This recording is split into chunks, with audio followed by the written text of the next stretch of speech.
नारायणं नमस्कृत्य नरं चैव नरोत्तमं देवीं सरस्वतीं व्यासं ततो जयमुदीरयेत्। नष्टप्रायेषु अभद्रेषु नित्यं भागवत सेवया भगवती उत्तम श्लोके भक्तिर्भवती नैष्ठिकी। परम धर्म जो भागवत धर्म कहलाता है, उसके अनुशीलन रूप इस दिव्य कार्यक्रम में आप सभी का स्वागत है। हम परम धर्म का निरूपण करने वाला जो अन्यतम ग्रंथ श्रीमद् भागवतम और श्रीमद् भागवत के द्वारा ही परम पुरुषार्थ रूप कृष्ण प्रेम की जो प्रतिष्ठा है, उस कृष्ण प्रेम के भी परम सोपान रूप राधा दास्यम, राधा रानी के कैंकर्यत्व की प्राप्ति रूपी जो परम पुरुषार्थ है, उसको उपलब्ध कराने के लिए चैतन्य महाप्रभु आए। चैतन्य महाप्रभु की अति दुर्लभ ये देन, जो उनका अवदान है, उसके कारण ही उनकी महावदान्यता प्रकाशित हुई। अनंत काल से जिस अति अति दुर्लभ अमूल्य वस्तु को आज तक भगवान ने दान नहीं किया जीवों को, उसे हम जैसे कलयुग के पतितम पतितम जीवों के लिए उपलब्ध कराया, और इसे संभव कराया अपने पार्षदों के माध्यम से। महाप्रभु ने स्वयं राधा रानी के भाव को अंगीकार करके, भक्त भाव को अंगीकार करके, न केवल राधा रानी के भाव से स्वयं माधुर्य, मतलब कृष्ण भगवान ने अपने ही माधुर्य की अथाहता का अनुभव किया। तो उसे जब किसी वस्तु कोई वस्तु असीम हो, तो उसे बांटने में भी फिर कोई घटने की कोई संभावना नहीं। असीम वस्तु को असीम बांट दे तो भी वो असीम ही रह जाती है ना। इन द एब्सोल्यूट यही है विधान। कोई वस्तु असीम हो, असीम माइनस असीम ऑल्सो असीम, तो वास्तव में जो राधा रानी की जो परम कृपालुता है, उदारता है, उसी को ही व्यक्त किया गया है चैतन्य महाप्रभु के द्वारा। और उस साधना को और उसकी जो निश्चितता को, क्योंकि राधा रानी के कैंकर्य की प्राप्ति में ही हमने पिछले सत्संग में यही सुना कि भगवान की जो प्राप्ति है वो सम्यक राधा रानी के संग से ही है। अन्यथा तो महासागर को प्राप्त करके भी उसका एक बिंदु ही हमें प्राप्त हो तो उसकी प्राप्ति सम्यक नहीं कहलाती। भगवान की सम्यक प्राप्ति राधा रानी के संग से, तो राधा रानी का संग राधा रानी के कैंकर्यत्व से है। राधा रानी की कैंकर्यत्व की प्राप्ति से, उनके चरणाश्रित होने से, उनकी अंतरंग होने से, उनकी अचिंत्य कृपा से, जो राधा रानी को अपने एक्सक्लूसिव भाव से अनुभूत होता है। राधा रानी का राधा प्रेम अर्थात पराकाष्ठा को प्राप्त कृष्ण प्रेम, यही परिभाषित हुआ था। वो तो केवल राधा रानी की ही निधि है, लेकिन उनकी कृपा से हमें जिस माधुर्य का वे स्वयं आस्वादन करती है, उसी माधुर्य की स्फूर्ति रूप ये किंकरिया बन जाती है। इसलिए राधा रानी के चरणाश्रित होने से ही, राधा रानी के कैंकर्य को प्राप्त करने से ही हम कृष्ण प्रेम के परम सोपान, जितना ऊपर सोपान उतना ही अधिक कृष्ण माधुर्य का आस्वादन। कृष्ण प्रेम अर्थात कृष्ण प्रेम से ही हम भगवान के माधुर्य की अनुभूति करते हैं। उस कृष्ण प्रेम में जो परमतम सोपान है, वो मंजरी भाव है। मंजरी भाव में प्रतिष्ठित होने के लिए हमें हमारे रूप की चिंता कि हम राधा रानी की किंकरी हैं, ये भावना करते हुए इस भावना को बढ़ाना है, क्योंकि ऐसी भावना करना हमारे स्वरूप के अनुरूप है। भले ही हम वर्तमान में राधा रानी के कैंकर्य को प्राप्त नहीं हुए हैं, फिर भी ऐसी भावना करना बड़ी समीचीन है। क्योंकि उसे ही प्रदान करने के लिए महाप्रभु आए हैं, तो महाप्रभु के मनोभिष्ट को पूर्ण करने में यदि हम भाग लेते हैं, तो इससे बड़ा सौभाग्य और क्या हो सकता है। और चूंकि भगवान ये स्वयं देने आए हैं, तो हमें अपनी बद्ध अवस्था या पतित अवस्था, नगण्य अवस्था, इससे दुखी होकर अपने आप को वंचित नहीं कर लेना। अन्यथा तो अधिक अधिक अधिक चतुर बनकर कि नहीं नहीं, ये हमारे लिए नहीं है।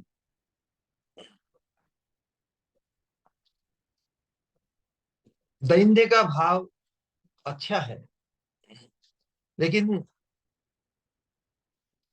दैन्यता धारण करके यदि हम भगवान जो स्वयं देने आए हैं उसे ग्रहण करने में यदि हम अपनी दीनता बताएं, तो ये अपनी मूर्खता है। तो दीनता और मूर्खता आपात दृष्टि से एक जैसी प्रतीत होते हुए भी हमें दीन तो बने रहना है, लेकिन मूर्ख बने नहीं रहना है।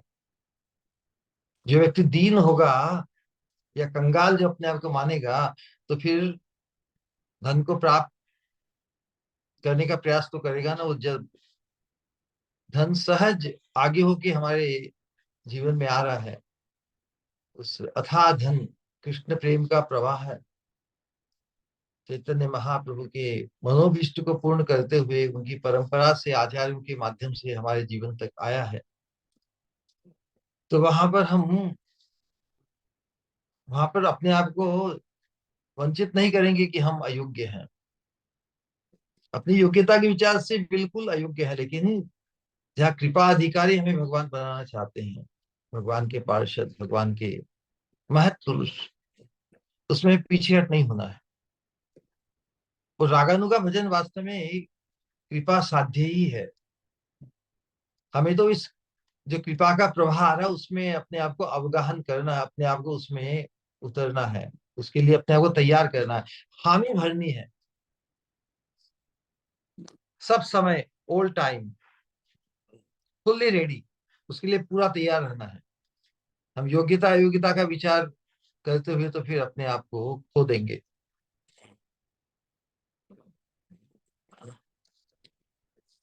तो रागानुगा भजन की प्रणाली प्रणाली यही है कि इसमें जब हम रति के स्तर पर आते हैं, रति के स्तर पर ही हमें साक्षात सेवा प्राप्ति की जो अभिलाषा है, जो उत्कंठा है, जो व्यग्रता है, जो अभिलाषा है, वो तीव्रता को प्राप्त करती है। जब तक हम जागृति स्तर पर नहीं आते, तब तक ही हम साधक कहलाते हैं। जागृति स्तर पर आते ही हमारी जो साधना है, जो स्ट्रगल है, वास्तविक भजन बन जाता है। भजन सहज होता है। भजन का स्वरूप भी भाव से है। जो दिव्य रति आसक्ति के स्तर पर नहीं आया है, उसका भजन नहीं होता।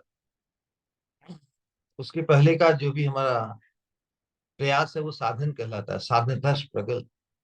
ले भगवान बड़े कृपालु है ना। हम साधक देह में, मतलब अजात प्रति अवस्था में भी, हमारी वर्तमान अवस्था में भी अवश्य ही वो संभव नहीं है कि जो भगवत राज्य में प्रेम का जो विस्तार है, प्रेम भी विस्तृत होकर या विलसित होकर, स्नेह मान प्रणय राग अनुराग भाव अनुराग जो साक्षात मंजरियों को, जो पार्षदों को उस चिन्मय धाम में वो अवस्था प्राप्त होती है, वो अजात रति साधक में वो संभव नहीं ना। उसकी स्पृहा ही होती है जात रति अवस्था में, स्पृहा तीव्रता को प्राप्त करती है। लेकिन फिर भी साधक दशा में भी भगवान बड़े कृपालु हैं। भगवान की कृपा से साधक देह में भी साधक देह में भी इस प्रकार की एक प्रकार से जो स्फूर्ति स्फूर्ति के माध्यम से या स्वप्न के माध्यम से, स्वप्न में भगवान हमें उस चिन्मय राज्य की झलक, चिन्मय राज्य की जो दिव्यता है उसका एहसास, उसकी प्रतीति कराते हैं, तभी तो हमें खींच लेंगे। और उसमें जो सेवा परिपाटी है, किस वहां की जो सेवा परिकार, वहां पे सखियां मंजरिया किस प्रकार युगल की सेवा में संलग्न है। और वहां पर एक प्रकार के हम एक स्वप्न में भी जैसे हम दर्शक बने रहते उसी प्रकार एक झलक हमें वहां की दिव्य परिपाटी की भगवान कृपा करके किसी प्रकार हमें वो झलक दिखा देते हैं। जैसे एक बार जैसे दर्शन ही दे देते हैं ना। और जब दर्शन हो जाते हैं भगवान की झलक के या स्फूर्ति में या स्वप्न में वैसी अनुभूति हो जाती है, तो फिर हमारी लालसा भी तीव्रता को प्राप्त करके फिर हम उसे प्राप्त करने के लिए, जब इस देह का पात होता है, क्योंकि एक बार भगवान के दर्शन स्वप्न में भी या स्फूर्ति में भी किसी को हो जाते हैं, तो फिर क्योंकि वो अवस्था इस नश्वर पंच भौतिक देह में तो संभव नहीं, तो उस साधक भक्त को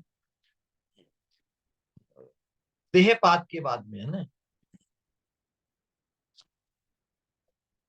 देहपात के बाद में जो भाव, जिस भाव की स्पृहा साधक अवस्था में उसने ग्रहण की, अथवा चिन्मय पार्षदों का या भगवान का दर्शन या भगवत धाम में जो सेवा की परिपाटी उसके दर्शन में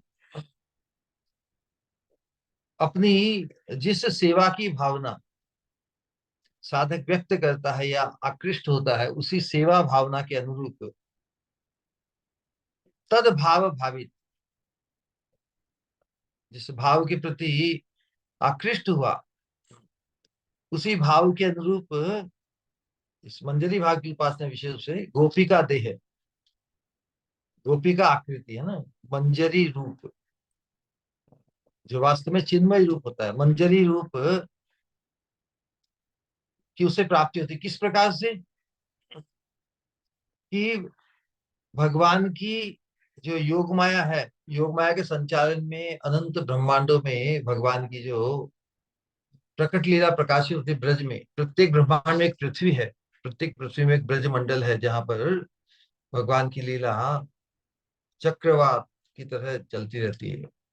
आज जन्म लीला इस ब्रह्मांड में हुई, तो उसके बाद में दूसरे ब्रह्मांड में, उसके तीसरे ब्रह्मांड, प्रत्येक लीला ही नित्य है। जन्म कर्म चे में दिव्यम, दिव्यम कहने से वो न केवल नित्य है बल्कि चिन्मय, दिव्य आनंदमय अनुभूति प्रदान करने वाला है। किसी चीज को दिव्य कहने से तीन घटक याद रखने, तभी कोई वस्तु दिव्य कहलाती है। कि वो एक तो शाश्वत हो, शाश्वत आनंदमय अनुभव, चिन्मय मतलब अनुभूति। तो भगवान कहते जन्म कर्म चे मे दिव्यम एवं यो वेत्ति तत्वतः त्यक्त्वा देहम पुनर्जन्म नैति मामेति सोर्जुन। तो भगवान की जो लीला है, जन्म और कर्म, आविर्भाव उनका, वो सभी दिव्य है, वो शाश्वत आनंदमय अनुभव है। उनका श्रवण करना, उनका कीर्तन करना, उनका दर्शन प्राप्त करना, तो उस चिन्मय स्थान की झलक, भगवान के दर्शन जिस किसी साधक को उनकी कृपा से हो जाते हैं, तो फिर वो उनका ही लोलुप हो जाता है, फिर उन्हें ही प्राप्त करने की एकमात्र आकांक्षा उसके हृदय में बस जाती है। उसी एकांतिक आकांक्षा को लेकर साथ में रहकर उसकी उत्कंठा बढ़ते बढ़ते जब देह का पात होता है, तो साधक अवस्था में जिस भावना को उसने प्राप्त किया, जिस भावना में अपने आप को उसने प्रतिष्ठित किया, साधने भावी वो जहां, जहां पर पहुंचने के, जिस अवस्था को प्राप्त करने के उसने भावना की, सिद्ध देहे पाइबो तहा, सिद्ध देह में उसी रूप, उसी चिन्मय मंजरी रूप की प्राप्ति वो कर लेता है ना।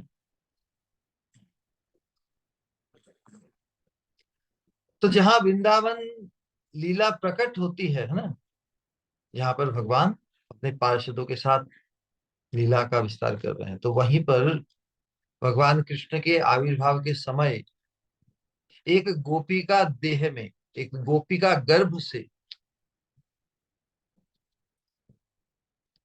उसका जन्म होता है कन्या के रूप में। हमारा ये परिपाटी है।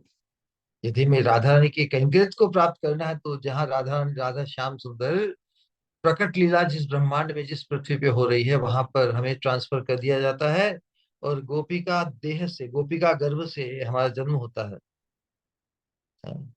और वहां पर फिर जो प्रेम का, वहां का विस्तार, क्योंकि इस पंच भौतिक देह में प्रेम, प्रेम का जो भाव है वही इतना उत्कृष्ट होता है, इतना प्रबल होता है कि इस प्रेम के भाव को भी, प्रेम के स्तर को भी धारण नहीं कर पाता ये पंच भौतिक देह।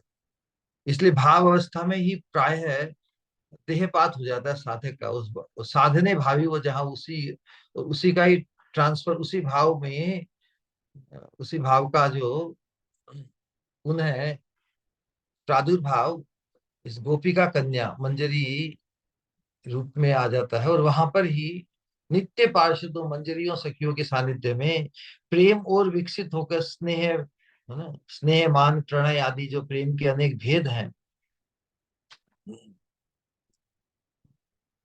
तो उसकी सिद्धि के लिए ही, कि उस माहौल में, उसी चिन्मय राज्य में ही जहाँ पर भगवान और भगवान के पार्षदों का सानिध्य है, वहां पर ही प्रेम विलसित होकर ठेठ महाभाव की अवस्था तक पहुंचता है।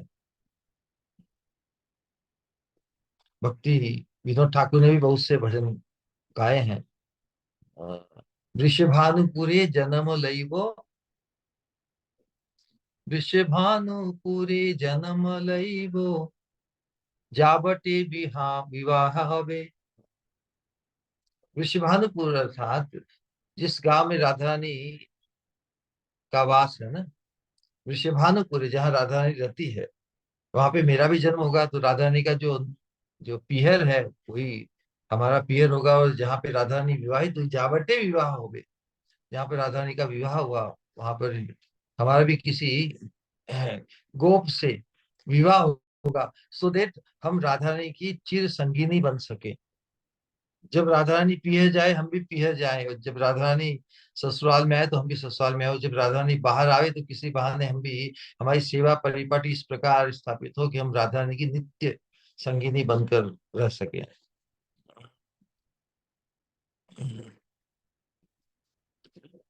तो ये जो लालसा हमारे आचार्य ने व्यक्त की कि कवे वृषभानु पूरे आहिरी गोपेर घरे तनया हैया जनवी हो, कब मेरा ऐसा सौभाग्य होगा, जो भक्ति विनोद ठाकुर इत्यादि महापुरुषों ने दिया है। नरोत्तम दास ठाकुर जी ने ये उक्ति गाई है प्रेम भक्ति चंद्रिका में। तो हमारी जो साधक आत्मा है, तो गोप किशोरी स्वरूप को प्राप्त, गोप किशोरी रूप को प्राप्त, कि नित्य सिद्ध जो अंगनाएं हैं राधा रानी की, किंकरिया, सखियां इत्यादि, उनके साथ शीघ्र ही फिर महाभाव को प्राप्त करके साक्षात निकुंज मंदिर में साक्षात युगल की सेवा को प्राप्त करके अनंत काल तक अपने जीवन को, मतलब नित्य, नित्य लीला में प्रविष्ट हो जाते हैं। इसीलिए राधा रानी के कैंकर की प्राप्ति में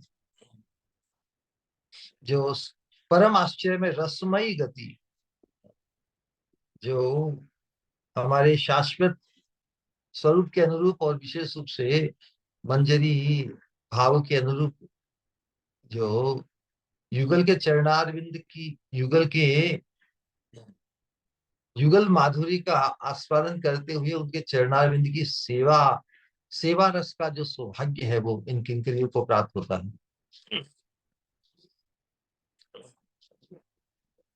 तो विशेष रूप से जो वर्णन हमने किया कि कि राधा रानी के कैंकर्यत्व की स्पृहा, राधा रानी के कैंकर्यत्व की प्राप्ति में ही, या राधा रानी के दास्यम दास्यम को पाए बिना हम भगवान कृष्ण के माधुर्य का आस्वादन नहीं प्राप्त कर सकते। लेकिन उस कैंकर्यत्व की प्राप्ति कैसे हो, उसके लिए रहस्य बताया कि उन महत पुरुषों के चरण कमल, जिन्होंने अपने मन बुद्धि को राधा रानी की किशोर माधुरी में मग्न किया है ना। राधा रानी का स्वरूप जो नित्य निरंतर मादनाख्य महाभाव स्वरूपिणी राधा रानी है, उनके नाम रूप गुण लीला के चिंतन में राधा रानी किस प्रकार श्याम सुंदर को अपने प्रेम से वशीभूत किए रहती है, उस प्रकार से जो राधा रानी की कैशोर माधुरी के चिंतन में जो डूबे रहते हैं, उसके कारण वो संसार की जो नित्य नैमित्तिक कर्मों की कर्मों के अधिकार से ऊपर उठ जाते हैं। और न केवल नित्य नैमित्तिक कर्मों के अधिकार से, अधिकार मतलब उसी उसी को निभाने के लिए, उनके लिए उन नित्य नैमित्तिक प्रपंच के धर्मों को निभाना उनके लिए अपरिहार्य नहीं। उन्होंने अपने अपने चित्तवृत्ति को राधा रानी के किशोर माधुर्य में मग्न किया है, उनके नाम रूप गुण लीला मादना के महाभाव स्वरूपिणी श्रीमती राधा रानी के चिंतन में जिन्होंने अपने चित्तवृत्ति को मग्न किया है, उनके लिए संसार के प्रपंच के वर्णाश्रम धर्म के नित्य नैमित्तिक जो प्रापंचिक कर्म है, भले ही कर्तव्य बुद्धि से परिस्थिति बस निभाने पड़े, लेकिन वो उन्हें बांध नहीं सकते, उनमें वो उनकी आसक्ति नहीं रहती। वास्तव में उन कर्मों में उनका अधिकार ही नहीं रहता।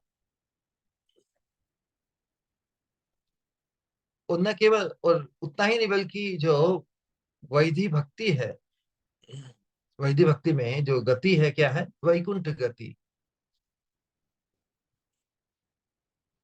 वैधि भक्ति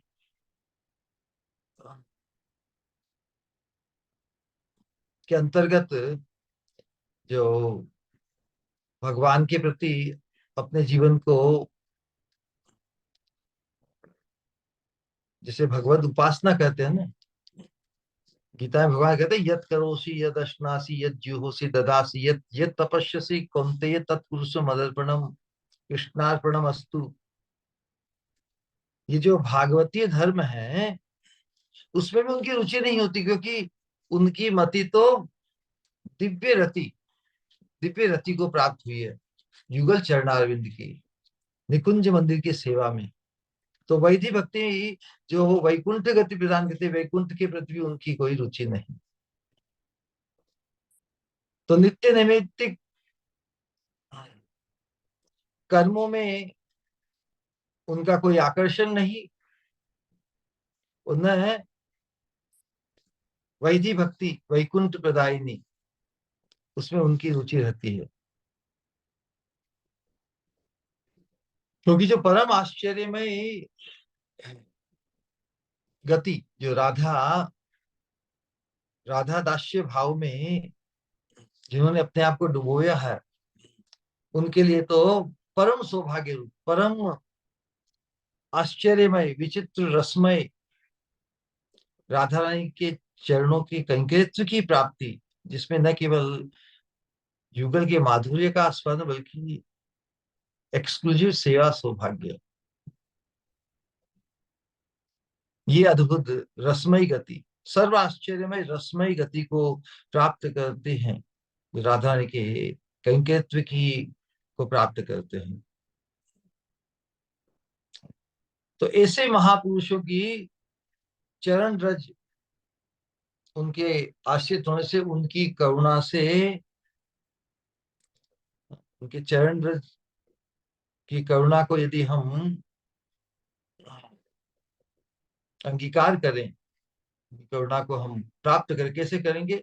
उनके चरणाश्रित होकर, उन्हें प्रसन्न करके, उनकी सेवा द्वारा, उनके अनुगत होकर।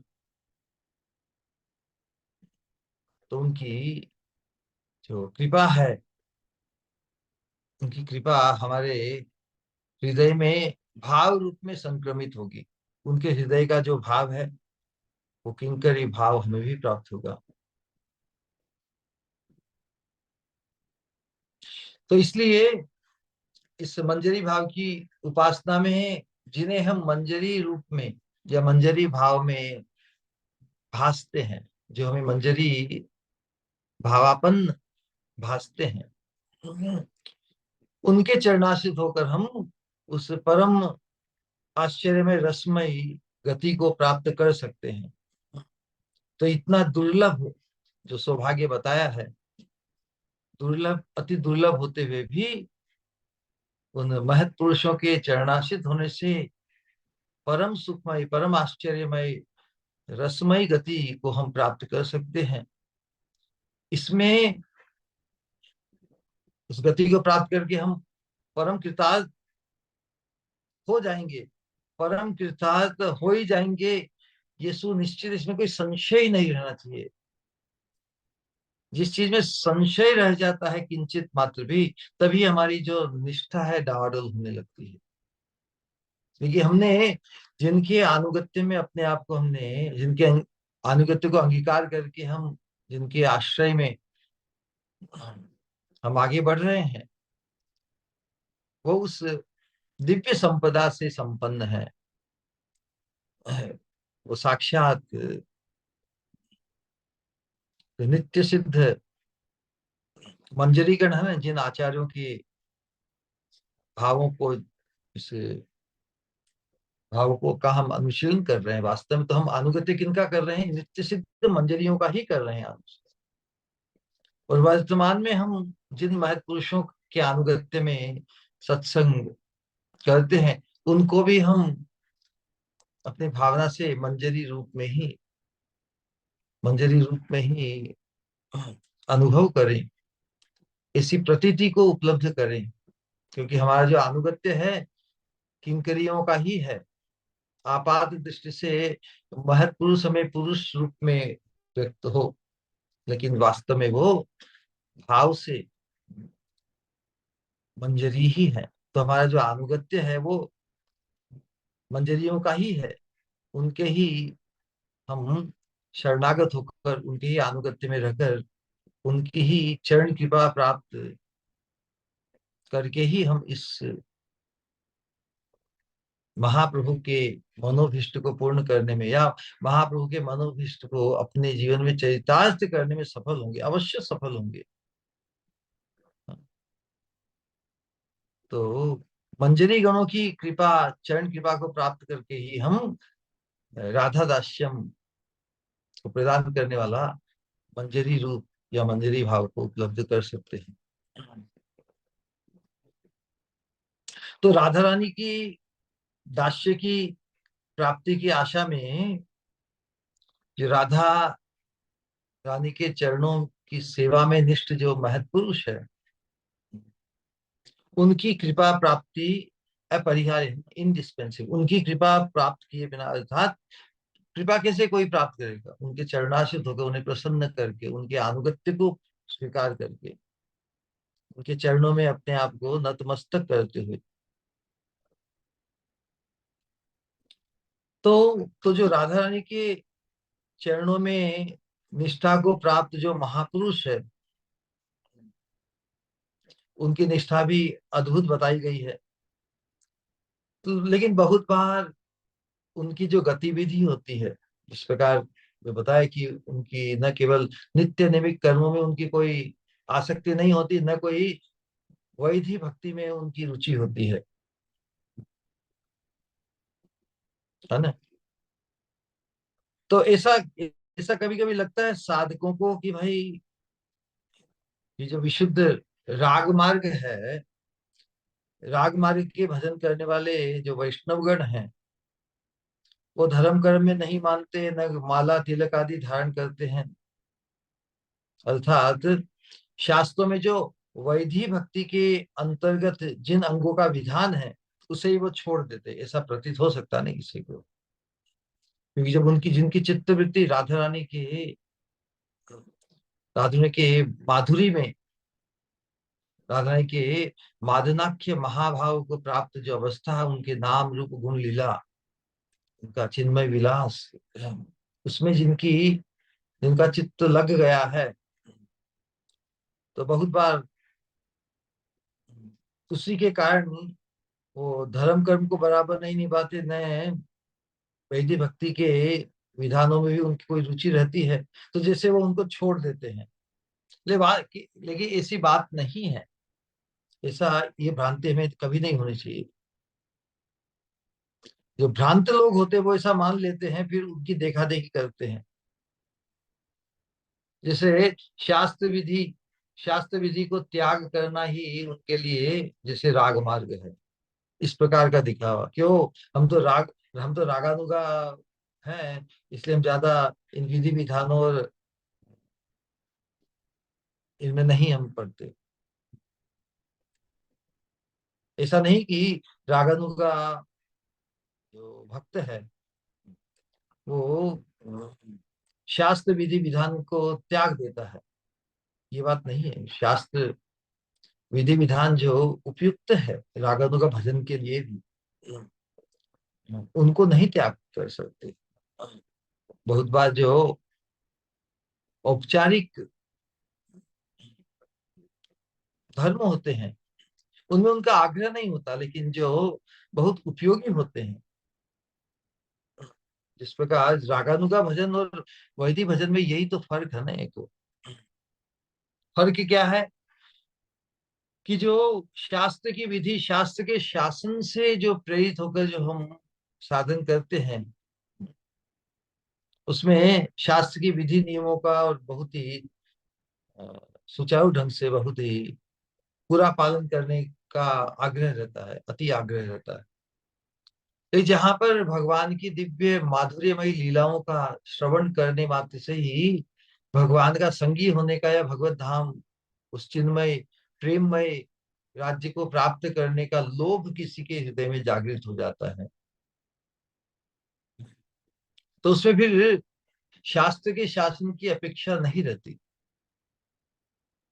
है ना? लेकिन फिर भी उस लोभ को, है ना, आकर्षण तो हुआ, लेकिन उस लोभ को पुष्ट करने के लिए या साक्षात उस जिस विषय वस्तु में लोभ हो गया है, उसे प्राप्त करने का जो साधन है, मार्गदर्शन, वो भी तो शास्त्रों से ही मिलेगा, महत्व पुरुषों से ही मिलेगा। तो वो भी तो शास्त्र से ही प्राप्त होती है। तो ऐसा नहीं कि राग मार्ग का साधक शास्त्र के विधि विधान और मार्ग सबको छोड़ देता है। तो क्या ग्रहणीय उसके लिए और क्या त्याज्य है? कुछ चीजें त्याज्य है, उसके कहने से मतलब नहीं सब कुछ त्याज्य है, ऐसा नहीं। उसमें डिस्क्रिमिनेशन है। तो आज रागानुगा मार्ग की मंजरी भाव की उपासक के लिए किन किन बातों की जानकारी, क्या क्या उसके लिए ग्राह्य है और क्या क्या उसके लिए त्याज्य है, इन दोनों का निरूपण करने वाला जो मार्गदर्शन है उसका हम अनुसरण करेंगे। आज का श्लोक संख्या है 82। लिखन्ति भुज मूलतो न खलु शंख चक्रादिकम, विचित्र हरि मंदिरम न रचयन्ति भालस्थले, लसत् तुलसी मालिकां दधति कंठ पीठे नवा, गुरोर्भजन विक्रमात् क इहते महा अबुद्धये। वो कौन ऐसा महा अबुद्धि, वो कौन व्यक्ति है है ना, उसका परिचय दिया गया है। तो ऐसा नहीं कि हम देखा देखी और अपनी धारणा के अनुरूप अपने आप को ऐसा विचित्र स्वांग करें और अपने आप को रागानुगी कहकर श्रेष्ठ कहलाकर अपनी अबुद्धि का ही परिचय दें, ऐसा न हो जाए। तो कहा कि कई ये ते महा अबुद्ध है। इस लोक में ऐसे महाबुद्धि कौन है जो क्या बहाना बनाते हैं कि गुरु और भजन विक्रमार्क। हम पर तो गुरु भजन के बल पर, जैसे गुरु महापुरुष और महापुरुष जो अंतर्भाव से राधा रानी के दिव्य चिंतन में मग्न है, उनके जीवन में कभी कभी नित्य नैमित्तिक कर्म में अरुचि और जो विधि विधानों में तिलक इत्यादि में कभी कभी ढिलाई दिखती है ना। वो नियमित कभी तिलक नहीं कर पाए, या माला कंठी भी उनके यदि कभी टूट गई है तो वापस दूसरी धारण करने का उनका अति आग्रह नहीं भी रहो, तो ऐसा लगता है कि जैसे विधि विधान को छोड़े हुए हैं।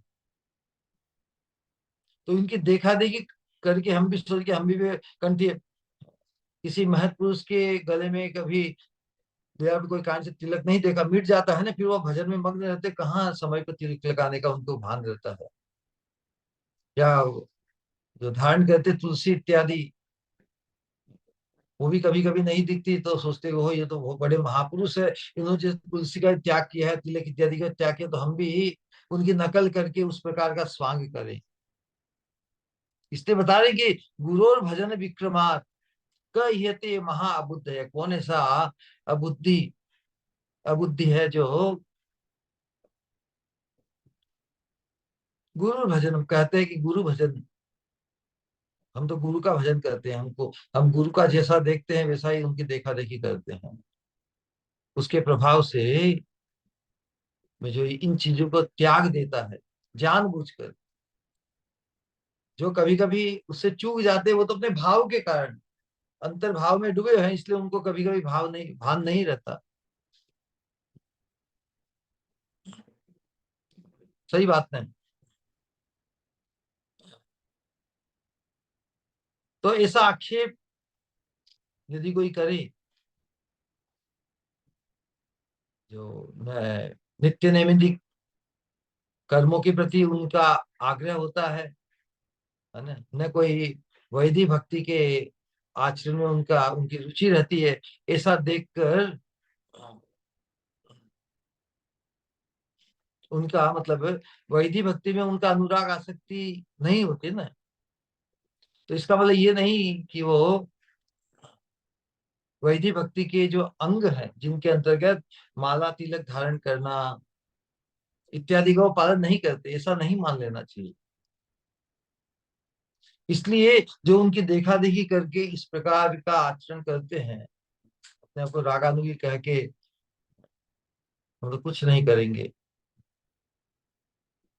इसलिए हम जो चैतन्य महाप्रभु की चरणाश्रित हमारी जो परंपरा है, उसमें हमारा जो रागानु का भजन है ना, वो भी विधि संबंधित है, विधि समन्वित समन्वित है, विधि के साथ है। ऐसा नहीं कि हम उच्छृंखल मनमानी करते हैं। श्रुति स्मृति पुराण आदि पांचरात्रि की विधि बिना एकांतिकी हरिर भक्ति उत्पादायैव कल्पते। श्रुति स्मृति पुराण आदि नारद पंचरात्र जितने तंत्र शास्त्र हैं जो वैष्णव धर्म के रागानुगा भक्ति के मार्गदर्शन, पांचरात्रि की विधि बिना, उस विधि जो पालनीय है, जो ग्रहण करनी है, विधि अर्थात जिसका हम पालन करें, निषेध मतलब जिसको हम छोड़ें, यम नियम जैसे कहते हैं, उसी प्रकार इस रागानुगा मार्ग में भी विधि नियम है। उन विधि का पालन हमें करना ही है। तो उसके अंतर्गत माला तिलक या जो हमारी भक्ति भाव को, हमारे हमारा जो अंत चिंतित देह है, अंतित चिंतित हमारा जो रूप और स्वरूप है, उससे उसका स्मरण कराने के लिए माला धारण करना, कि मैं वैष्णव हूँ या मैं राधानी की किंकरी हूँ, जब हमारी स्वामी ने इतना सुंदर तिलक करती है ललाट पर, जो स्वामिनी की किंकरी होगी वो तिलक नहीं करेगी क्या? तो जो जो विधि हमारे स्वरूप का उद्दीपन करने में उपयुक्त है, उपयोगी है, वो हम अवश्य करेंगे। हम किसी महापुरुष जो भाव में डूबा हुआ, उसमें भी इन चीजों को नहीं देखकर हम भी अपने आप को श्रेष्ठ मानकर उनसे यदि अपने आप को उनका पालन नहीं करते, तो यहाँ पर प्रबोधन श्री उसे महा अबुद्ध है। अबुद्धि मतलब बुद्धिहीन।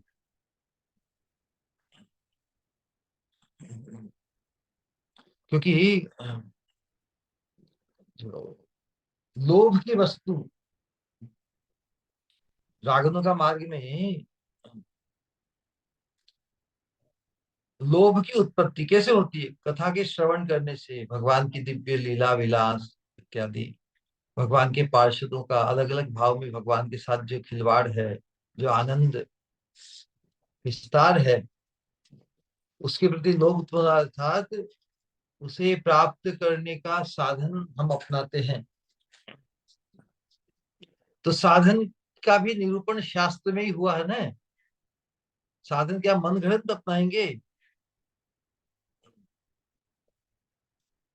भले ही लोभ की उत्पत्ति के लिए किसी शास्त्रीय प्रमाण या कोई शास्त्र की आज्ञा की आवश्यकता नहीं, नहीं हमें। लोभ हो गया ना, भगवान की लीला कथा का तो विस्तार महत्पुरुष करते ही है। कभी ना कभी श्रवण में आ जाए, उसके प्रति ही भगवत धाम की प्राप्ति के लिए, राधा रानी की किंकरी बनने के लिए, भगवान का सखा बनने के लिए यदि लोभ उत्पन्न हो जाए, तो फिर शास्त्र की उसके लिए आज्ञा है क्या? नहीं। लेकिन उसकी प्राप्ति कैसे हो? जिस वस्तु के प्रति लोभ उत्पन्न हो गया है, उसकी प्राप्ति कैसे हो? है ना? लोभनीय वस्तु प्राप्त करने के लिए शास्त्र युक्ति की आवश्यकता है ना। अवश्य ही शास्त्र युक्ति अपेक्षा, क्योंकि किस प्रकार उस लोभनीय वस्तु को प्राप्त किया, उसका ठिकाना कैसे, उसकी पद्धति कैसे, किस प्रकार उसे उसकी प्राप्ति को संभव बनाया जाए।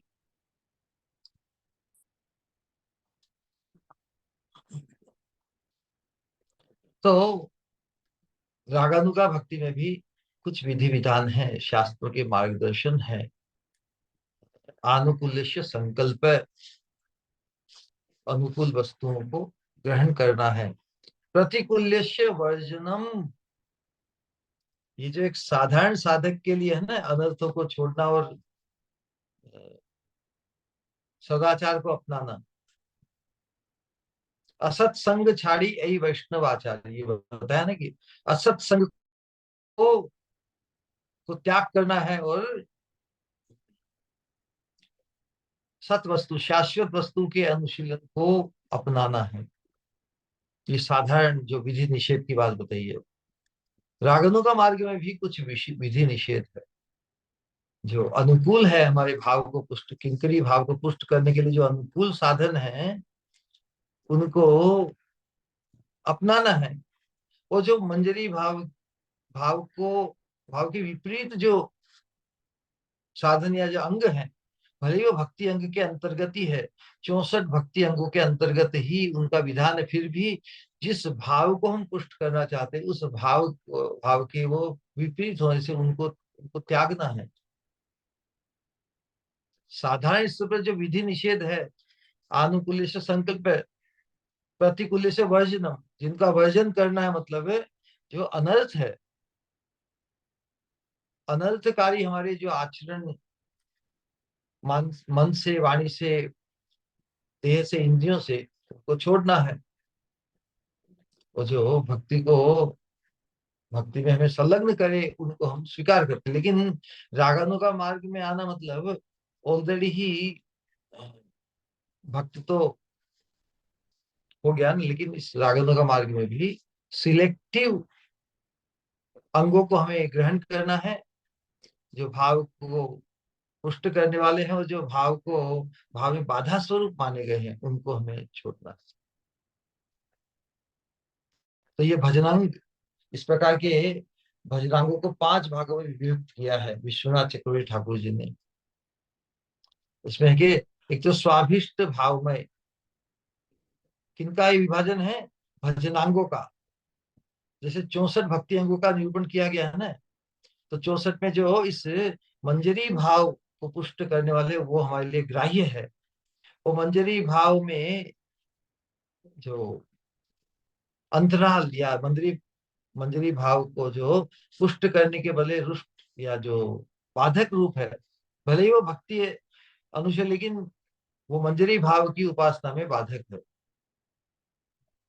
तो स्वाभिष्ट भावमय, स्वाभिष्ट भाव संबंधी, स्वाभिष्ट भावानुकूल, स्वाभिष्ट, हमारे अभिष्ट कौन है? इन तात्विक शब्दों से परिचित होना पड़ेगा। हमारे स्वाभिष्ट है इस किंकरी भाव पर राधा रानी। राधा रानी के कैंकर्यत्व की प्राप्ति हमारा अभिष्ट है, स्वाभिष्ट भावमय। तो कुछ ऐसे भजनांग है जो हमारे किंकरी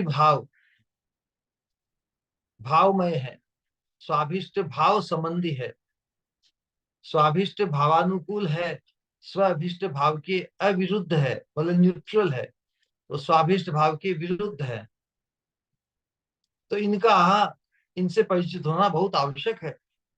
नहीं तो हम रागानुगा के नाम पर क्या अनुकूल है क्या प्रतिकूल, इसको जाने बिना सभी को एक खिचड़ी कर देंगे। मंजरी भाव के ऊपर से खिचड़ी भाव का संपुट नहीं है।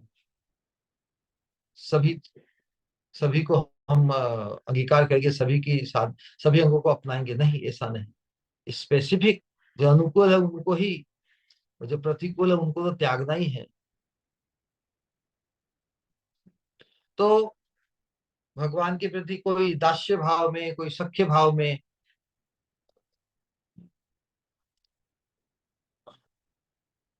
है ना, कि हमें भगवान की सेवा प्राप्त हो, भगवान का संग प्राप्त हो, ब्रजवास की प्राप्ति हो।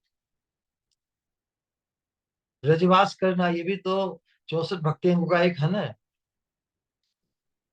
भगवान के विग्रह की सेवा, भगवान के प्रति सख्य भाव को प्रकट करना, ये सब भक्ति अंगों के अंतर्गत आते हैं सब। स्वाभिष्ट भावमय है ये साधन। ब्रजवास करना मतलब स्वाभिष्ट भावमय। हमारा अभिष्ट क्या है? भगवत प्राप्ति। विशेष रूप से किंकरी भाव की उपासना में राधा रानी के कैंकर्य को प्राप्त करने के लिए जो सबसे सबसे अधिक उपयुक्त स्थान है ब्रजवास।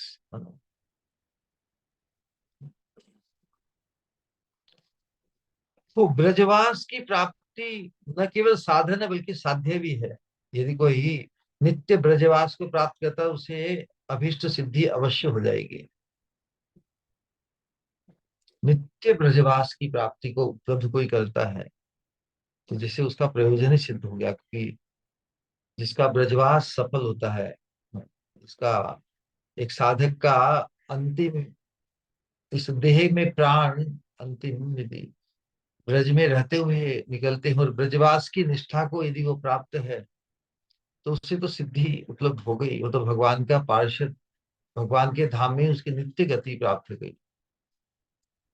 तो कुछ ये जो स्वाभिष्ट भाव में साधनांग है ना भक्ति के, ब्रजवास, भगवान के दास्य भाव, सख्य, जिस भाव के साथ भी ब्रजवास जो करना चाहे वो ब्रजवास यदि वो प्राप्त करता है तो ये अपने आप में एक सिद्धि भी है, साधन भी है और सिद्धि भी है। फिर स्वाभिष्ट भाव संबंधी जो भजनांग है, जैसे गुरु पादाश्रय, गुरु सेवा, वो जो भी गुरु द्वारा मार्गदर्शित हम जो भी साधन करते हैं, जप करते हैं, ध्यान करते हैं, और अपने भाव के अनुरूप जो नाम रूप गुण लीला, इनका श्रवण कीर्तन, जो भी विधि विधान अनुकूल है ना, एकादशी व्रत का पालन, नवधा भक्ति के अंतर्गत भी है ना, विशेष रूप कार्तिक आदि व्रत, कार्तिक में कोई नियम लेते हैं, है ना, और फिर भगवान को निवेदित वस्तु का ही सेवन करने का भी व्रत। साथ में भगवान को अर्पित जो जिस प्रकार भोग लगाते हैं, तो उसको भी प्रसाद रूप में सेवन करते हैं। उसी प्रकार भगवान को जो श्रृंगार करते हैं, माल्यादि अर्पण करते हैं, तुलसी आदि अर्पण करते हैं, उनको हम भी प्रसादी के रूप में धारण करें। तो ये स्वभिष्ट भाव संबंधी है।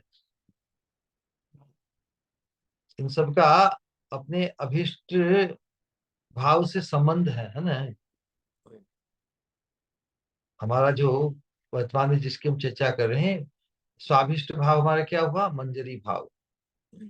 तो उस मंजरी भाव से संबंधित जो कुछ भी वस्तु है, उसको हम अंगीकार करते हैं। नवधा भक्ति के अंतर्गत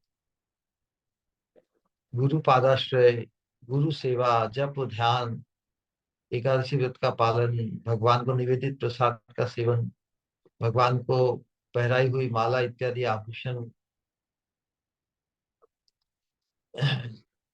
तो इसमें अनेक प्रकार के जो उद्दीपन है ना, भगवान की हमने साक्षात सेवा, जैसे उन्हें माला पहनाकर, उन्हें भगवान का भोग धराकर, उनका श्रृंगार करके इत्यादि की, उनकी प्रसादी जब हम स्वीकार करते हैं, तो बहुत ही हमारी प्रेम की पुष्टि, भाव की पुष्टि होती है। तुलसी माला का धारण करना है, तिलक धारण करना, नाम मुद्रा आदि को ही भगवान का नाम राधा अपने वक्षस्थल पर लिखते हैं। महामंत्र का, श्री राधा या महामंत्र का नाम अपने देह पर अंकित करते हैं, है ना। नाम मुद्रा आदि धारण करते हैं, तुलसी महारानी की सेवा करते हैं, भगवान की परिक्रमा, प्रणाम आदि जो भजनांग है, वो हमारे स्वाभिष्ट अपने भाव को पुष्ट करने में अनुकूल है। फिर कुछ ऐसे साधन हैं जो धर्म के अंतर्गत सभी करते हैं, जैसे गौ माता की सेवा। फिर है ना, 64 भक्ति अंगों का यदि हम वर्णन करें या उसका विचार करें, तो उसमें बहुत से ऐसे जो भक्ति अंग है। गौ सेवा, अश्वत्थ, अश्वत्थ में जल डालना, धात्री, विप्र आदि का सम्मान इत्यादि जो भजनांग है। तो स्वाभिष्ट हमारा मंजरी भाव की उपासना है, उसमें उनसे कोई विरोध नहीं है, वो कोई आवश्यक नहीं है, उनका आग्रह नहीं है। लेकिन यदि यदि इनको करना पड़े तो इसमें कोई दोष नहीं, इसमें कोई अविरुद्ध नहीं, अविरुद्ध है। मतलब उनको करने से कोई कोई त्रुटि नहीं, कोई हानि नहीं, वो भी उपकारक ही है। वैष्णव सेवा के अंतर्गत ही वो मानी गई है। गौ सेवा, अश्वत्थ, विप्र, विप्र ब्राह्मण का सम्मान इत्यादि वैष्णवगण भी करते हैं, क्योंकि स्वाभिष्ट भाव की वो विरुद्ध नहीं है, इसलिए वो उपकार ही करने वाले हैं। उसके अतिरिक्त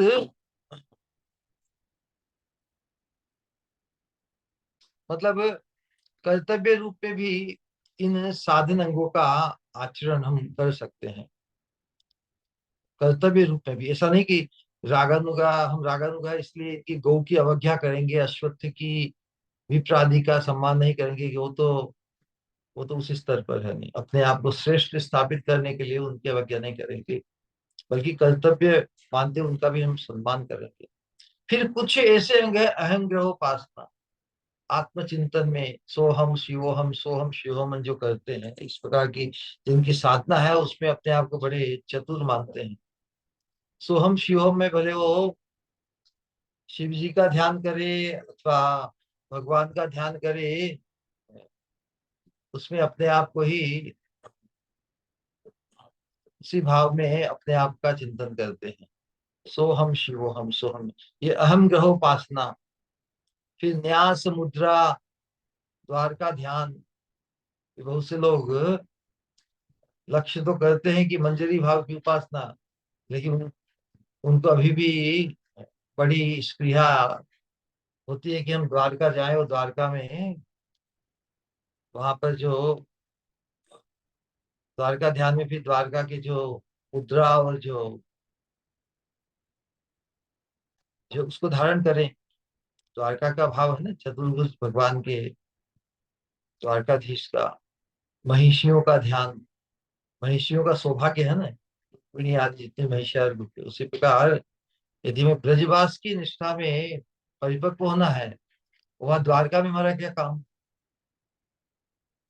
द्वारका में फिर जो सौभाग्य है महिषियों का, उनके सौभाग्य की चिंता करेंगे तो हम किंकरी होने के सौभाग्य की महिमा वो क्षीण हो सकती है।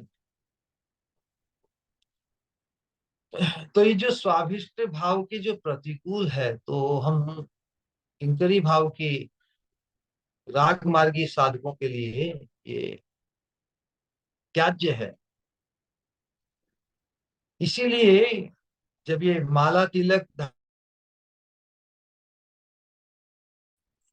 यदि ये जो स्वाभिष्ट भाव की यदि अनुकूल हो, जैसे कंठी माला तिलक धारण करना, श्री राधा नाम या महामंत्र का नाम इत्यादि अंकित करना अपने देह पर,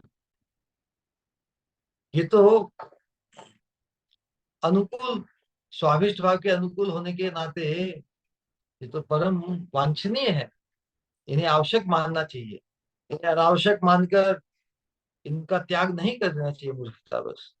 तो जो लोग राग मार्गी साधक होने के अभिमान में, अपरिपक्व अवस्था में ही साधक अभिमान करता है, जिसे वो बहुत श्रेष्ठ, उसने श्रेष्ठ श्रवण कर लिया, श्रेष्ठ पुरुषों का सानिध्य कर लिया, तो अपने आप को जैसे श्रेष्ठ मानने लगा कि हम तो इतने उच्च लेवल का सत्संग सुनते हैं। जैसे हमारे सत्संग में भी यदि किसी किसी भावना हो कि हम तो इतना अद्वितीय सत्संग सुनते हैं, इसलिए हम तो सबसे श्रेष्ठ हो गए, ऐसा कभी नहीं, कल्पना में भी नहीं मानना है। हमें श्रेष्ठ बनने का अवसर, श्रेष्ठ बनने का परमतम सौभाग्य पाने का जो अवसर है, मार्ग है, उसमें हमारा श्री गणेश हुआ है। अभी प्राप्त हुआ नहीं है, गंतव्य की प्राप्ति नहीं हुई, इसलिए हम उसके पहले किस प्रकार अपने को श्रेष्ठ मान सकते हैं, नहीं मान सकते। इसीलिए जो अपक्व अवस्था में अपने आप को राग मार्गी साधक मानकर अभिमान पूर्वक इन जो अनुकूल भाव के जो माला तिलक आदि का धारण, नाम आदि का, नाम आदि मुद्रा का धारण करना, इसका त्याग नहीं करना चाहिए। वो कोई बुद्धिमान नहीं है, बहुत बड़े जैसे बड़े महापुरुष नहीं हो गए। महापुरुष बदले प्रभुदान सरस्वती ठाकुर उन्हें महादुर्बुद्धि कर रहे हैं, महादुर्बुद्धि। तो महादुर्बुद्धि व्यक्ति क्या प्रेम सिद्धि को प्राप्त कर सकता है क्या? सिद्धि हुई नहीं उसके पहले जैसे वो सिद्ध हो गए। ये तो विडंबना है अपक्व अवस्था में साधकों की। तो बहुत से विधि विधान हैं शास्त्रों में, क्योंकि जो भगवान को प्रिय वस्तु है जैसे तुलसी, उसको धारण करना, उसकी माला कंठ में धारण करना, माला धारण करना,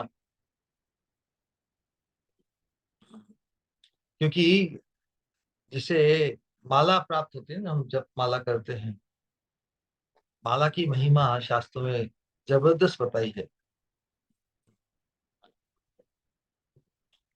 स्कंद पुराण में माला शब्द की व्युत्पत्ति की गई है। वहां में बताया कि माला शब्द का जो माँ है, माँ का अर्थ है संपत्ति, और ला का अर्थ है दान। तो माला मतलब परम संपत्ति का जो दान हुआ है जिसे, वही तो माया माला को ग्रहण करता है। तो वहां पर माला को संबोधित करते हुए कहे, हे माले, तुम भक्तों को भगवत प्रेम रूपी संपत्ति का दान करते हो। तो जो माला ग्रहण करता है अर्थात वो परम संपत्ति को धारण करता है, उसे कृपा, महत कृपा से, महत पुरुष से हमें माला प्रदान करते हैं ना, पादाश्री होने पर भी श्री गुरु द्वारा हमें माला, तो हमें कौन सी संपत्ति प्राप्त हुई? प्रेम संपत्ति। प्रेम संपत्ति जब माला हमें प्राप्त होती है तो माला रूप में हमें प्रेम संपत्ति का दान प्राप्त होता है। तो मैं माला को धारण करने वाला व्यक्ति ही प्रेम संपत्ति संपन्न कहलाता है। उसके विपरीत यदि कोई माला का त्याग कर देता है, अर्थात वो वास्तव में वंचित हो गया, वास्तव में वो कंगाल हो गया, क्योंकि धन तो केवल प्रेम संपत्ति का ही है। प्रेम संपत्ति को नहीं पाकर दूसरी संपत्तियों के आवेश में ही वो रह जाता, वो कंगाल ही है। अर्थात दूसरी संपत्तियों का आवेश बढ़ेगा तो माला रूपी, माला से जो प्राप्त संपत्ति है उसको वैल्यू नहीं कर पाएगा, अथवा तो माला प्राप्त करके भी अपक्व अवस्था में उसका आवेश संसार की अन्य संपत्तियों के प्रति हो जाता है, रहता है, तो शायद वो असत संग के प्रभाव में आकर उस प्रेम संपत्ति रूपी माला का त्याग भी कर सकता है।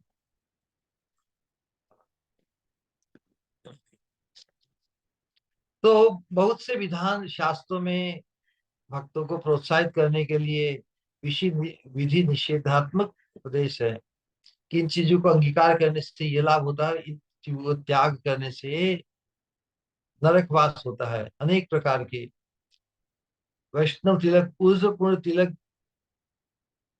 हाँ, किस उद्देश्य से?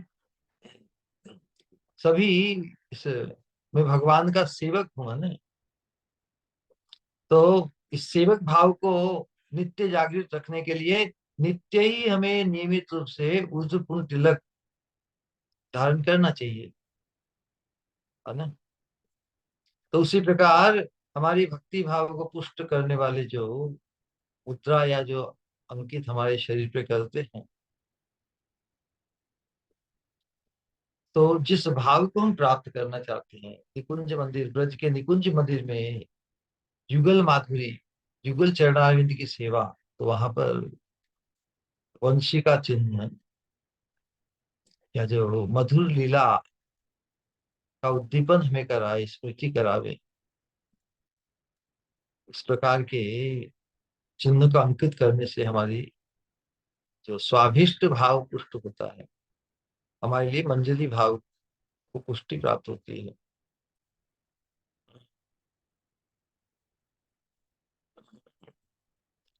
तो ऐसा नहीं कि रागानुगा हम अपने आप को मान लेते हैं हुए बिना ही, जो हो जाएगा वो उसको मानने की जरूरत नहीं है, जो हो गया वो तो हो गया, जो नहीं हुआ वही बहुत चीजों को मान लेता है नहीं हुए बिना ही। तो हम किस स्थिति है, हमारी स्थिति कैसी है, क्या हम हो गए हैं वास्तव में? हो जाते तो फिर मानने की कोई आवश्यकता रहती क्या, कोई गुमान रहता क्या? जो हो ही गया उसे अब क्या होना है, हमारा तो होना भी बाकी है, इसीलिए हम मानते हैं कि हम जैसे हो गए। जो हो जाएगा उसे भान ही नहीं रहेगा कि वो हो गया, वो तो उसी में खो जाएगा। तो इसीलिए ये जो विधि विधान है, इसमें कौन से ग्राह्य हैं और कौन से त्याज्य हैं, तो उसी प्रकार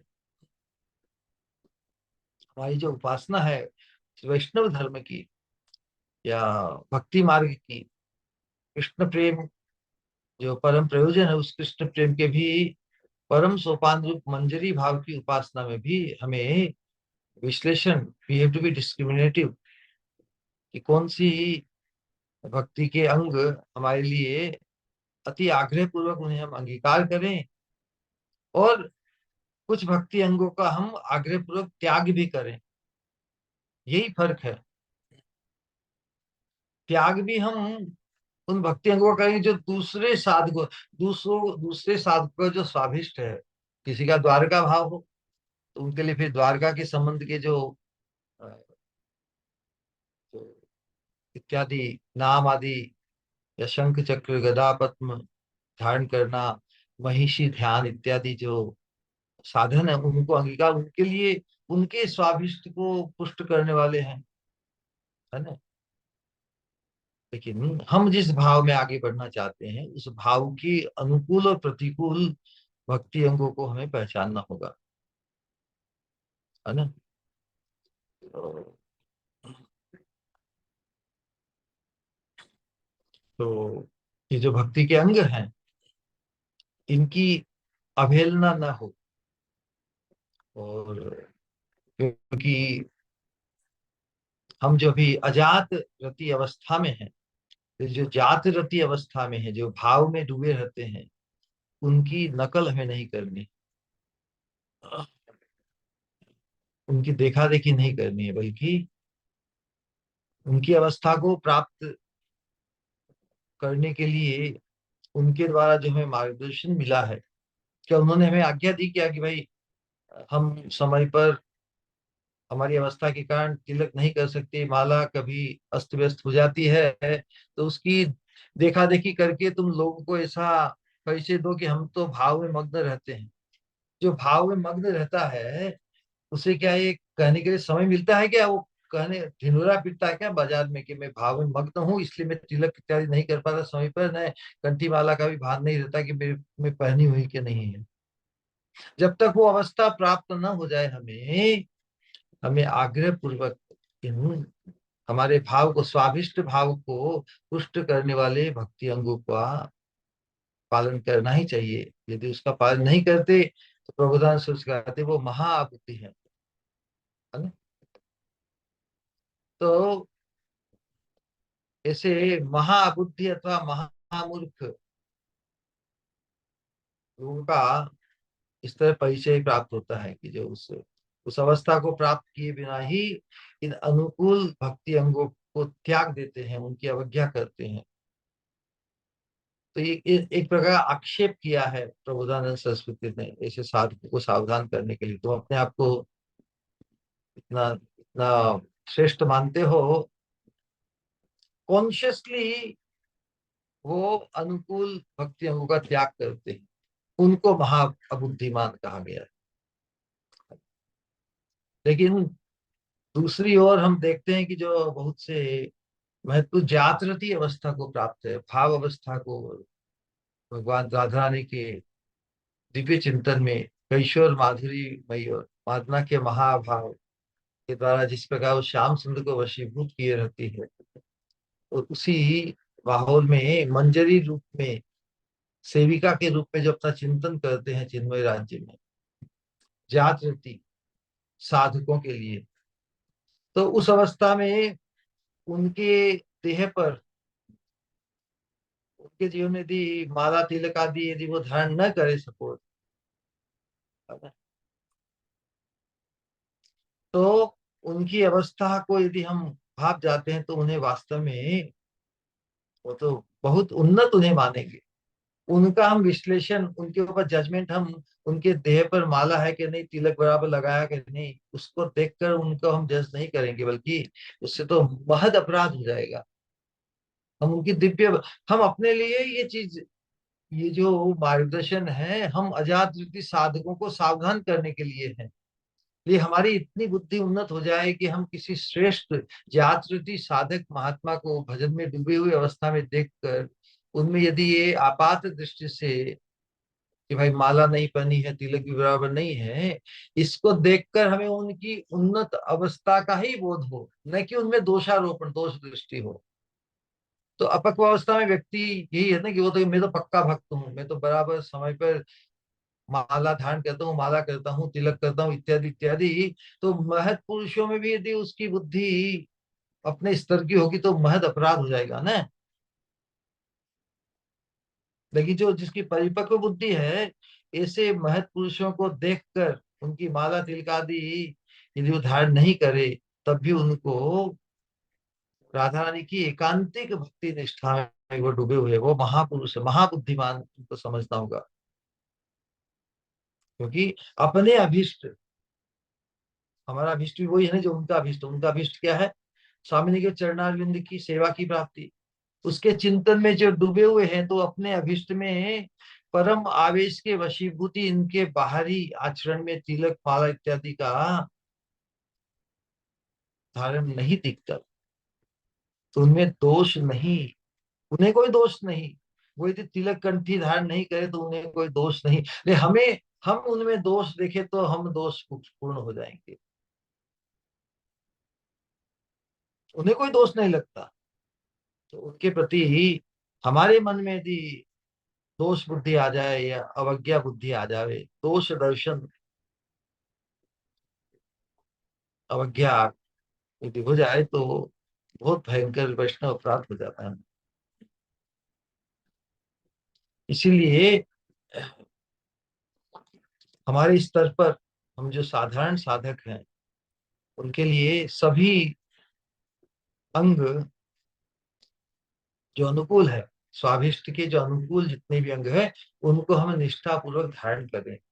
तो अभी तक डूबे नहीं है ना, हम भाव में डूबे नहीं है, इसलिए हम वो दिव्य चिंतन में अभी हमारी मति वहां अटक नहीं गई है।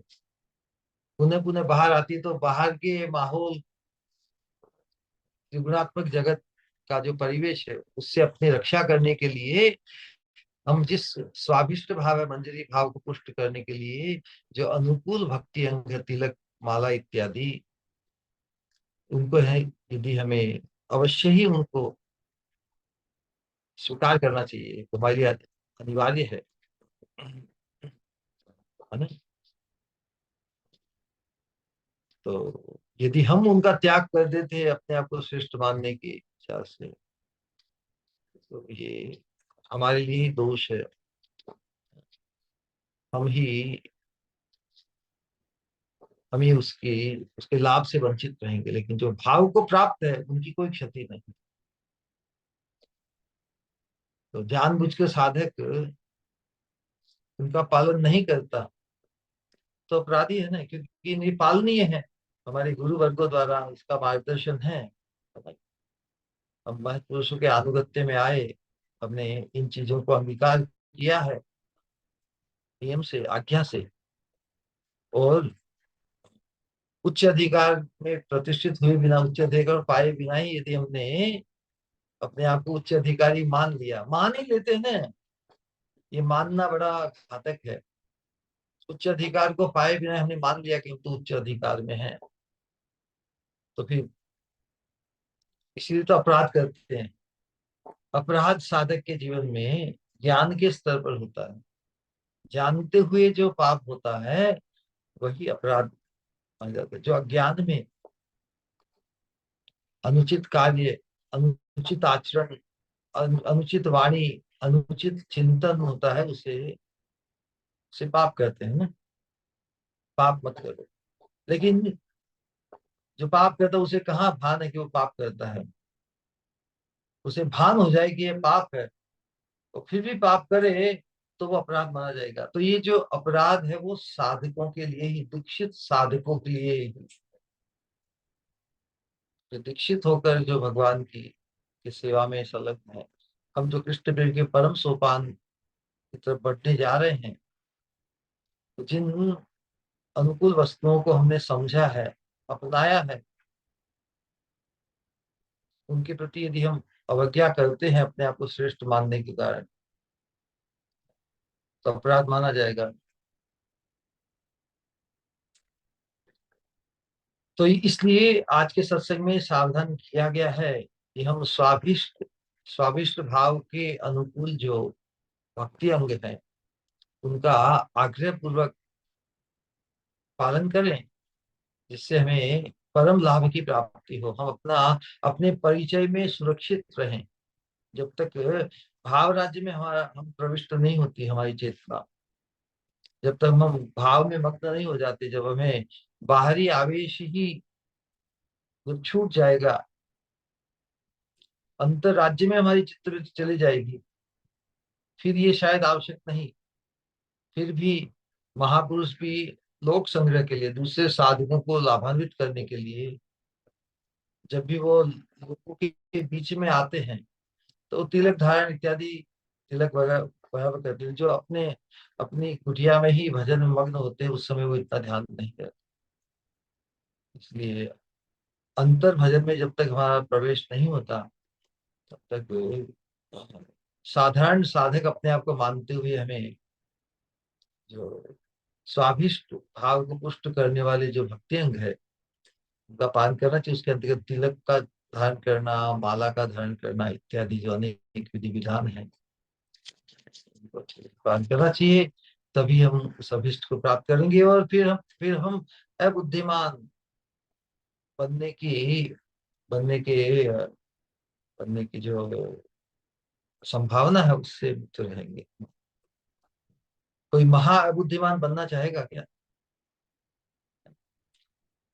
जो लापरवाह होता है, या जो मान लेता है कि मैं श्रेष्ठ बन गया, वो वो इस प्रकार की भूल कर सकता है। यदि भूल करता है तो वो महा बुद्धिमान बन जाता है। कौन है वो? वही महाबुद्धि। तो उनका परिचय देना बड़ा मुश्किल है। जो स्वांग करता है, उसको देख के लोग धोखा खा सकते हैं। जो वास्तव में चिन्मय भाव में डूबे हैं, उनकी दिव्यता का यदि हमें एहसास हो जाए तो हम परम लाभान्वित हो गए। लेकिन दिव्य महत् पुरुषों के आचरण को देखकर साधारण साधक सोचे, देखो ये इतने उन्नत है, इसलिए इस प्रकार की ये तिलक धारण का उनको ध्यान नहीं रहता, न माला का ध्यान रहता है, तो उनकी नकल करके करते हुए अपने आप को श्रेष्ठ श्रेष्ठ महात्मा मानकर यदि उसमें लापरवाही दिखाता है, तो वो महा अबुद्धिमान ही करने का आशय है। तो आज इतना करके अपनी वाणी को हम विश्राम देते हैं। किसी का कोई प्रश्न जिज्ञासा करे, किसी प्रकार की भी जिज्ञासा, क्योंकि इस सत्संग का जो हम लाभ ले रहे हैं, हमारी एकांतिक निष्ठा उस राधा रानी के कैंकेर की प्राप्ति की भावना को पुष्ट करना है। राइट। हरे कृष्ण कृष्ण कृष्ण हरे हरे, हरे राम राम राम।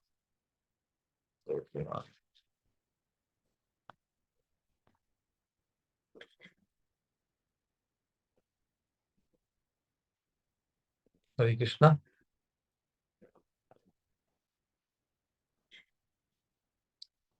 किसी का कोई प्रश्न जिज्ञासा या कुछ?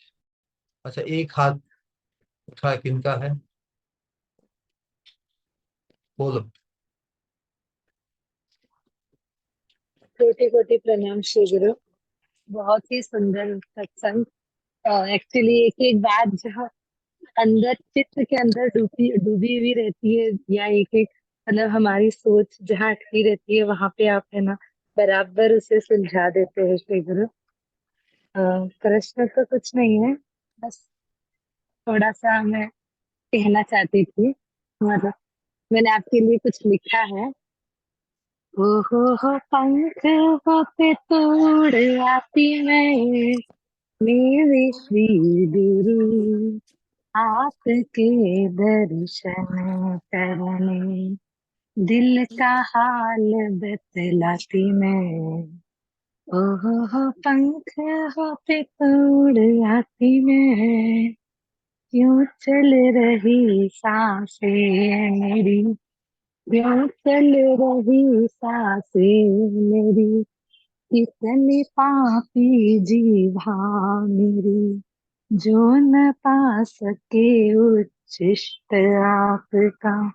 कितनी पापी जीवा मेरी, जो न पा सके उच्छिष्ट आपका। कितनी प्यासी आंखें मेरी, कितनी प्यासी आंखें मेरी, क्यों चल रहे हैं कदम मेरे, क्यों चल रहे हैं कदम मेरे, जो न आ सके दर्शन के आपके, जो न आ सके दर्शन को आपके। हाँ पर श्रवण इंद्रिया है धन्य मेरी, आपत श्रवण इंद्रिया है धन्य मेरी, जो सुन सके श्री मधुर वाणी आपकी, जो सुन सके श्री मधुर वाणी आपकी। धन्य है ये मन मेरा, जिसके अंदर है आप बसे। धन्य है ये मन मेरा, जिसके अंदर है आप बसे। ओह पंख होते तो उड़ आती मैं, मेरे श्री गुरु आपके दर्शन करने, दिल का हाल दिलाती मैं। आपको कोटि कोटि प्रणाम श्री गुरु। हरि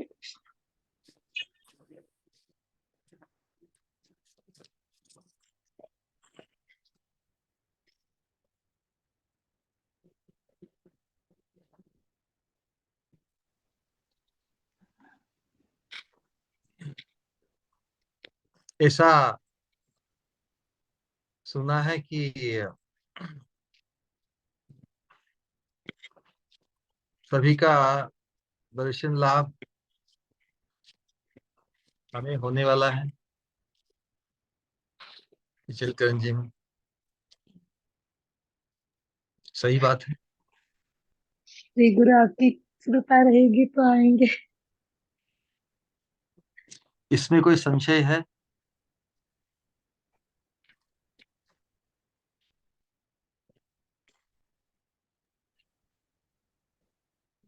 पता नहीं,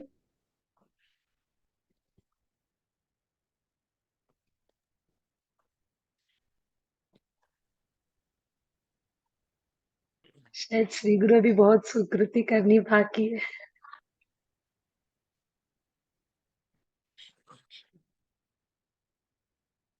यस, सभी का उत्साहवर्धन होगा। अवश्य आइए।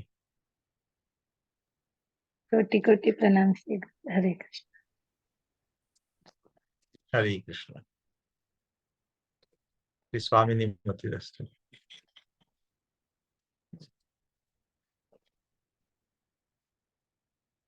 All right.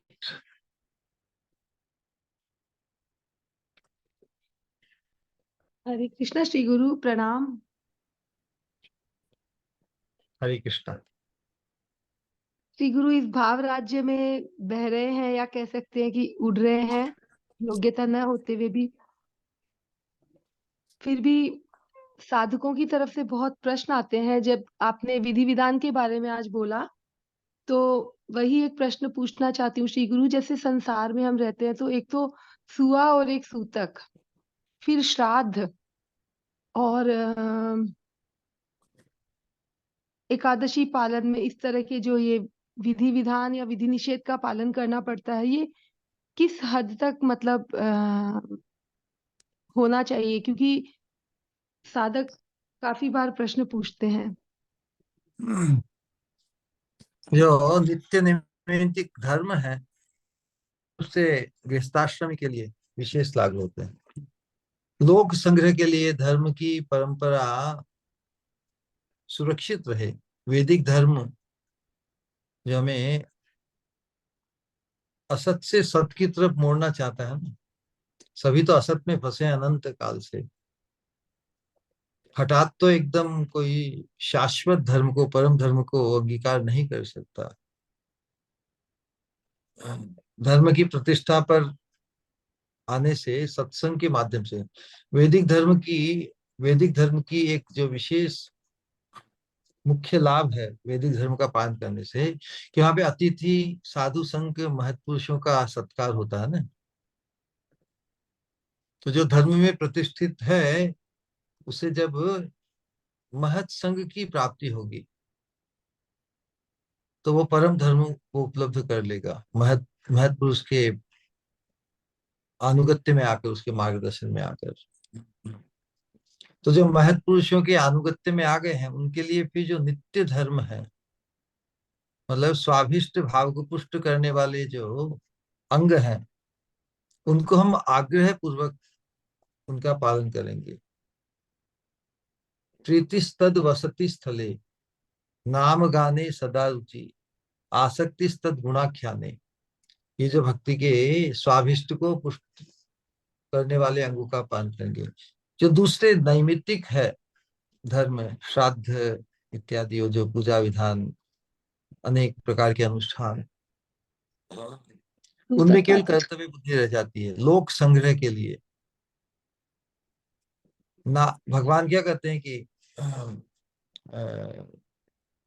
न नमाम कर्माणि लिम्पन्ते न में कर्म फले स्पृहा। भगवान एक साधक, एक मनुष्य के रूप में अपने आप को लोक में उन्होंने व्यवहित किया, व्यवहार निभाया। तो विभाग नमाम कर्माणि लिम्पन्ति, कर्म में मेरी आसक्ति नहीं है, लिप्तता नहीं है, केवल कर्तव्य बुद्धि है। न में कर्म फले स्पृहा,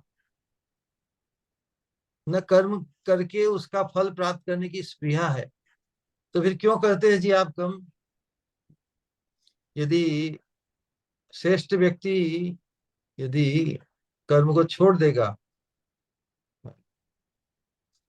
और उच्च कर्म या परम धर्म में उसका अधिकार जागृत नहीं हुआ, तो दोनों से च्युत हो जाएगा। परम धर्म को तो अपना नहीं पाया और धर्म से भी च्युत हो गया, वो फिर पशुवत तमोगुण में नीचे गिर जाएगा। इसलिए भगवान कहते हैं कि जो श्रेष्ठ पुरुष हैं वो लोक संग्रह के लिए साधारण लोगों को कम से कम धर्म से वो विचलित नहीं हो जाए, धर्म से पतित नहीं हो जाए, धर्म के धरातल पर तो सुरक्षित रहे। इसके लिए श्रेष्ठ व्यक्ति भी, उच्च अधिकार को प्राप्त व्यक्ति भी, जब गृहस्थाश्रम में बद्ध जीवों के, बद्ध स्वजनों और परिवारजनों के बीच में रहते हैं, उनको यदि उच्च अधिकार में नहीं खींचा जा सकता तो कम से कम उनको निम्न अधिकार रूप धर्म में तो उनकी श्रद्धा बनी रहे। इसलिए जिनका अधिकार नहीं है वो भी लोक संग्रह के लिए उन कर्तव्यों, उन धर्मों का, नैमित्तिक धर्मों का कर्तव्य बुद्धि से पालन करते हैं, न कि लिप्तता या आसक्ति पूर्वक। तो ये आसक्ति है वही तुम्हें बांधती है, वो अनासक्ति है उससे मुक्त रखती है। अनासक्त भाव से कोई संसार में रहे, हाँ, संसार उसे बांध नहीं सकता। और आसक्त होकर, मोहित होकर यदि हो कोई जगह स्थान से दूर रह के भी उसी में लिप्त रहे, उसमें ही मोहित रहे, तो उसी वस्तु और स्थान की उसे प्राप्ति होगी। इसलिए जो रागानुगा मार्ग की साधना है, इसमें जो मुख्य अंग है वो स्मरण है, चिंतन है ना। स्मरण और चिंतन उसी चीज का हम करेंगे जिसमें हमारी आसक्ति होती है ना, या जिसमें हम आसक्त होना चाहते हैं, जिसमें हमारी रुचि उत्पन्न हो गई कम से कम। तो जो जो स्वाभिष्ट को पुष्ट करने वाले भक्ति अंग हैं, जो साधन है, आचरण है, उनमें हम लगाव पूर्वक, आसक्ति पूर्वक, रुचि पूर्वक, आग्रह पूर्वक उनका पालन करेंगे। और बाकी जो नैमित्तिक धर्म है उनको कर्तव्य बुद्धि, लोक संग्रह के लिए, लोक हित के लिए, दूसरे जनों के हित के लिए, उनको हम परम हित से नहीं बांध सकते, कम से कम उनको धर्म के, हम धर्म आज का मैं पालन कह वो रही करते रहे, थी इसलिए इसका हम पालन कर सकते हैं। ऑलराइट। हाँ श्री गुरु, बहुत ही सुंदर। एक्चुअली श्री गुरु, मुझे दो 2 मिनट कुछ बोलना है। आज हम जिनके यहाँ प्रसादम पाने गए थे, जो आप बोलते ना महत संघ से क्या होता है, तो जब आपने उनके यहाँ 5 मिनट जो लेक्चर दिया, उन्होंने तुरंत आपके निकलते ही एक ही बात बोली कि मुझे किस और इंडिकेशन कर रहे हैं श्री गुरु। मैं समझ गई कि मेरे ऑल्टर में सब जो है ना, तो श्री गुरु ने बोला मुझे कृष्ण की ही भक्ति करनी है और मुझे कृष्ण की भी भक्ति करनी है। बोले श्री गुरु की इन 2 लाइन से मुझे समझ में आया। इसके अलावा श्री गुरु आज चौथ के व्रत का पालन कर रहे हैं, जो भी कर्म कांड के अंतर्गत, तो उनके भी चौथ थी, लेकिन बोले मैं अभी प्रसाद नहीं पाऊंगी। मैंने कहा श्री गुरु का प्रसादम उच्छिष्ट छोड़कर आप चौथ करेंगे? तो तुरंत बोले नहीं नहीं, मैं तो अभी प्रसाद पालूंगी, हो गई मेरी तो चौथ। तो श्री गुरु ये एक्चुअली जन्म जन्म के जो कितनी सारी ग्रंथियां पड़ी हुई है ना, वो बहुत ही मुश्किल है कि वो कट जाए, लेकिन महत्पुरुष के दर्शन से क्या कमाल हो सकता है वो आज मैंने देखा। क्योंकि ये जो माता जिनके आज प्रसाद पाने गए थे वो काफी ही कर्मकांडी टाइप है, पर आप में इतनी श्रद्धा रखती है। वृंदावन में जब मिली तो उसने पहले दर्शन में प्याज लहसुन का त्याग किया, और जब आप उसके घर पे गए तो आपके दर्शन मात्र से चौथ त्याग कर और बोले नहीं, श्री गुरु का प्रसाद सबसे ऊपर है मेरे लिए। और इस प्रकार श्री गुरु ऑल्टर भी उसने पूरा चेंज करने का बोला कि सहज ही हो गया, अब समझ लो कि सब कुछ चेंज करना ही बाकी है, मन से सब चेंज हो गया। तो श्री गुरु ये महत्पुरुष के दर्शन का क्या परिणाम होता है और कितना फास्ट होता है और कितने जन्मों की मतलब ये जो ग्रंथियां हैं कैसे तुरंत कट जाती है। आपके चरणों में श्री गुरु बारंबार प्रणाम।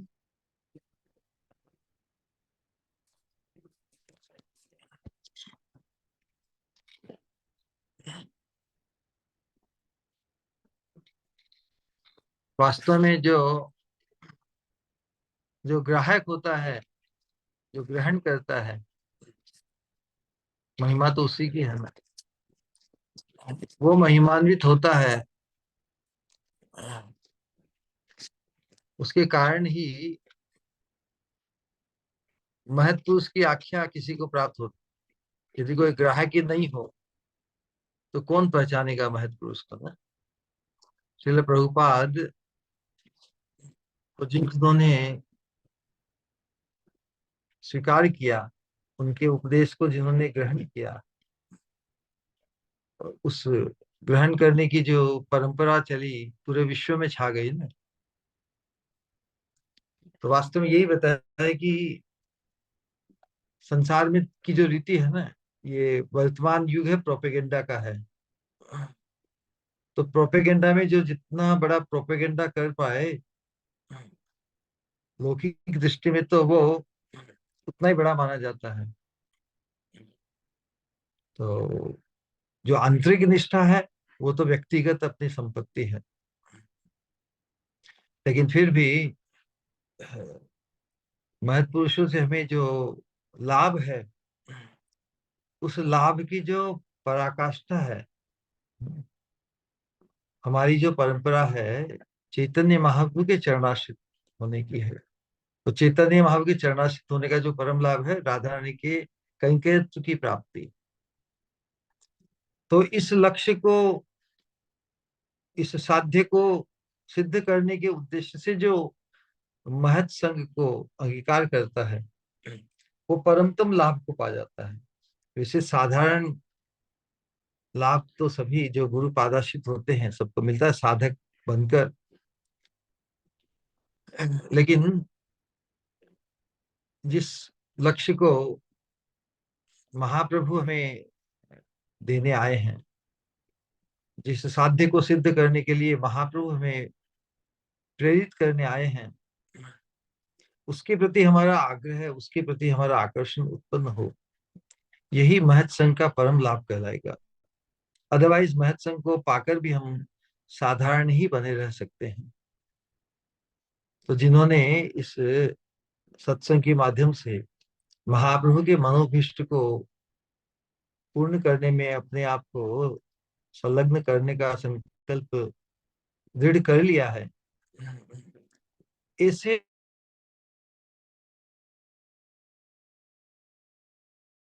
ही बाकी सब साधकों की भी परम सिद्धि का लाभ होगा। एक व्यक्ति का कार्य नहीं है, हम सभी को मिलकर। एक प्रभुपाद क्या कर सके, लेकिन पूरा यश उनको दिया जाता है। प्रभुपाद तो खुद रोते थे कि मैं तो एक वृद्ध व्यक्ति हूं, मैं अकेला क्या कर सकता हूँ। मेरे गुरु महाराज ने आप सबको भेजा है इस विदेश में, मैं तो कोई परिचित नहीं किया कोई मेरा, फिर भी मेरे गुरु महाराज ने आप सबको मेरी सहायता करने के लिए भेजा है। तो महत्पुरुष कभी भी ऐसा नहीं मानता कि ये मेरे कारण हुआ है। भले ये महत्पुरुष की महिमा का गान उनसे जो लाभान्वित हुए हैं वो करे, लेकिन महत्पुरुष तो यही मानते हैं कि जो कोई भी उनको सहायक बनने के आते हैं, सहायता करने के लिए, जो आते हैं वो उनके गुरु द्वारा ही भेजे हुए हैं। तो जो भी इस दिव्य साधन मार्ग को में अग्रसर होते हैं, महत पुरुष के चरणाश्रित होकर जो आगे बढ़ना चाहते हैं, तो वो ही धन्य है वास्तव में। क्योंकि जिस वस्तु को हम अनंत काल से उपलब्ध नहीं कर पाए, उसको उसके प्रति हमारा हठात लोभ उत्पन्न हो जाए, इसे सौभाग्य जो सबके लिए उपलब्ध है, लेकिन जो उसे भाप जाता है, जो उसके प्रति आकृष्ट हो जाता है, जो अपने परम कल्याण की सिद्धि को सामने चरितार्थ होते देखता है ना। अनंत जन्मों से हम अपने परम लाभ को पहचान नहीं सके, मनुष्य रूप में क्षमता होते हुए भी हमने we remain under achiever, under performer. हम ऑर्डिनरी बने रहे, लेकिन जो परमार्थ में जागृत हो जाता है वो फिर ऑर्डिनरी नहीं रह सकता। वो ऑर्डिनरी से भी ऊपर उठ जाता है। फिर उसका हर चिंतन, उसकी हर वाणी, उसका हर वर्तन व्यवहार उस परम पद परम पद की तरफ ही आगे बढ़ने के लिए होता है। तो बहुत अच्छी बात है। ऐसी क्रांति, वैचारिक क्रांति, व्यवहारिक क्रांति यदि किसी साधक में घटती है तो हम सबके लिए बड़ा ही उत्साह का कारण। हरे कृष्ण।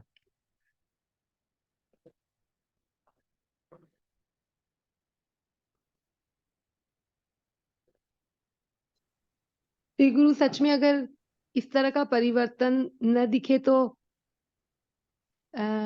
शायद साधारण समझ सकते हैं महत कृपा, लेकिन आज ही ये घटित हुआ तो मुझे लगा मैं सबके साथ शेयर करूं कि किस प्रकार एक महत पुरुष की कृपा अनेकों जन्मों की जो ग्रंथियां हैं उसको कैसे with in the fraction of second काट सकती है। श्री गुरु, इतना मतलब कर्मकांड में और अलग अलग देवी देवताओं की पूजा में और चौथ का व्रत का इतना कठोरता से पालन, और केवल मैंने ऐसे बोला श्री गुरु का प्रसाद छोड़ के तू चौथ करना चाहती है? तो उन्होंने बोले नहीं नहीं नहीं, मैं तो अभी प्रसाद ले रही हूँ, श्री गुरु का प्रसाद ही सब कुछ है। हो गई मेरी चौथ, उसने बोला। कोटि कोटि धन्यवाद श्री गुरु, प्रणाम।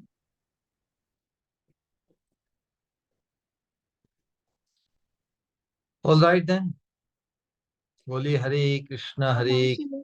कृष्ण कृष्ण हरे हाँ, हरे, कृष्ण हरे हरे, हरे हरे राम राम, हरे हरे राम राम राम, राम, राम हरे हरे। गौर प्रेमानंदे हरि हरि। हरि बोल। प्रणाम श्री गुरु। हरे कृष्णा। हरे कृष्णा श्री गुरु, प्रणाम। हरे कृष्णा, गौर प्रेमानंदे। सवाल तो नहीं है, बस कुछ कहना है, 2 मिनट कहूँ? 2 मिनट बोल। कहो।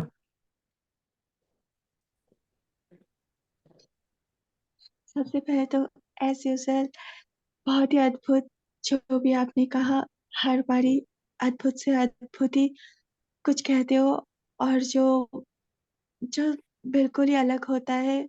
जैसे कहते हैं ना कि हर बार कुछ ऐसी बातें, कुछ ऐसे रहस्य जो सीधा जाके उसमें से कुछ-कुछ ऐसे होते हैं जो पता नहीं, बस ऐसा लगता है कि कितने अनमोल मोती हर बार आप बिखेरते हो, उसकी कोई सीमा हो ही नहीं सकती। और साथ ही ये कहना चाहती हूँ कि मानो जो मैं कल कही थी, यानी कि परसों के पहले सत्संग में, कि वो पल आने वाला है कि मेरे श्री गुरु आने वाले हैं इच्छलकरण जी, और इच्छलकरण जी वृंदावन धाम बनने वाला है। तो आज ये मैं कह सकती हूँ सबको कि मेरे श्री गुरु आ गए हैं, और इच्छलकरण जी में वृंदावन का एहसास, ये चारों तरफ ये एहसास बिखर रहा है। इसका तो इसका तो एग्जाम्पल अभी सखी ने ही दे दिया कि किस तरह से आपने जहाँ कि एक घर में आपने कदम रखा तो किस तरह से उनकी ना जाने कब से जो ग्रंथि थी उससे वो छूट गए। तो क्या तो क्या ये एहसास नहीं आता कि जलकरण जी वृंदावन धाम का एहसास दे रहा है अब? ऑफ कोर्स वृंदावन धाम ही है, पर सचमुच जहाँ जहाँ श्री गुरु के चरण पड़े वो एहसास वहाँ महसूस होता है। मानो जिस घड़ी का इंतजार ना जाने कब से कितने इंतजार हो जाकर अब पूरा हुआ।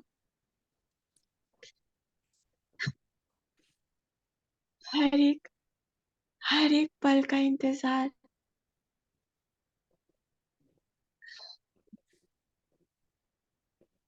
जब आप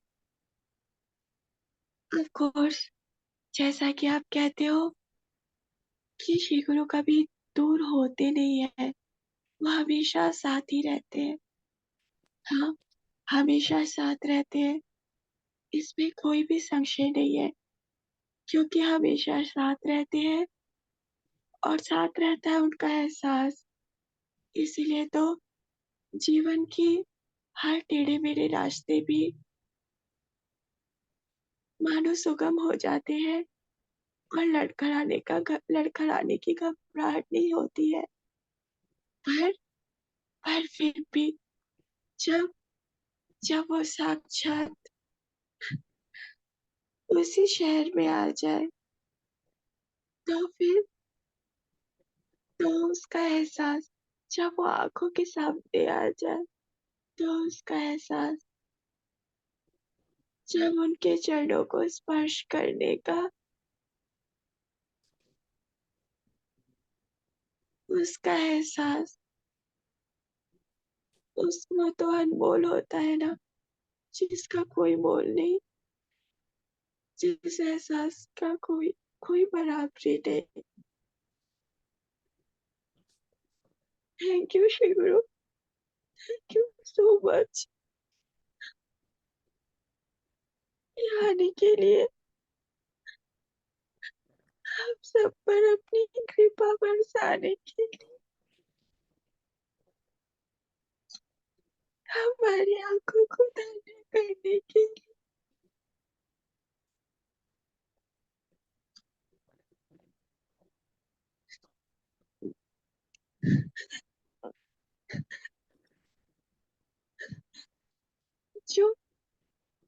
जो कुछ पल का साथ जो मिलता है तो ये महसूस होता है, जो रहते हैं आपके साथ हर पल, वो कितने सौभाग्यशाली होते हैं।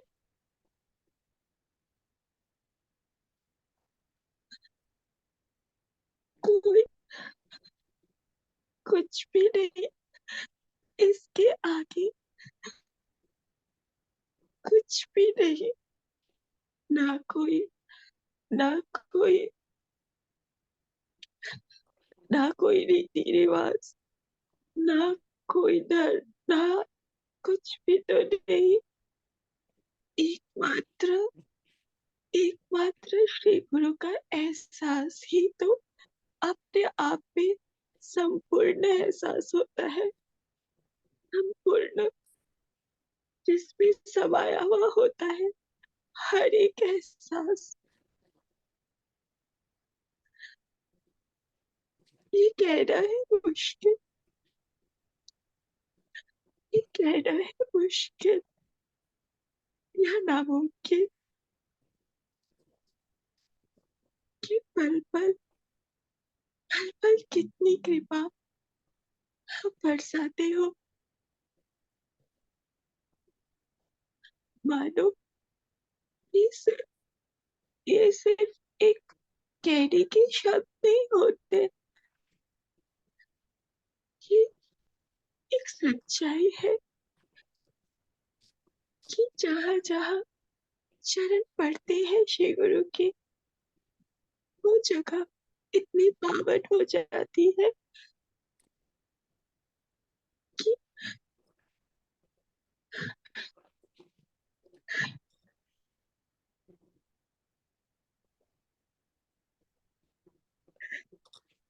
कि वो मिट्टी मिट्टी नहीं, उसे उसके हर कण में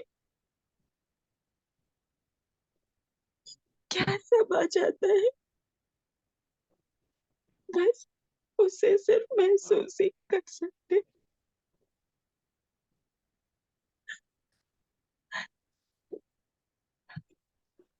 जो हो आप यहाँ,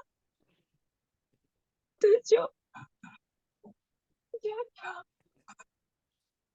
जो चाहो तो एहसास यही नहीं कर, उसको तो हर कल्पना से परे है, बस आदि दिल ने घबराता है। वो दिन आएगा, प्यार से जाओ,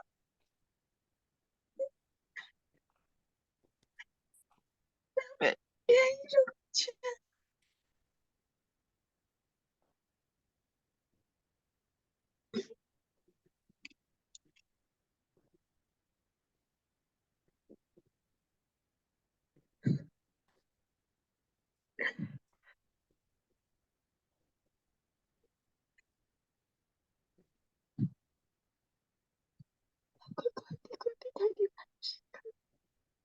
धन्यवाद शब्द तो कभी सफिशिएंट से भी सफिशिएंट हो नहीं सकता,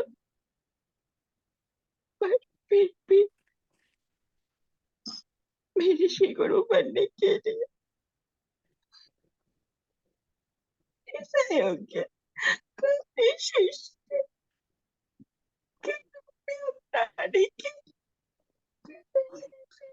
कभी, और यहाँ आने के लिए,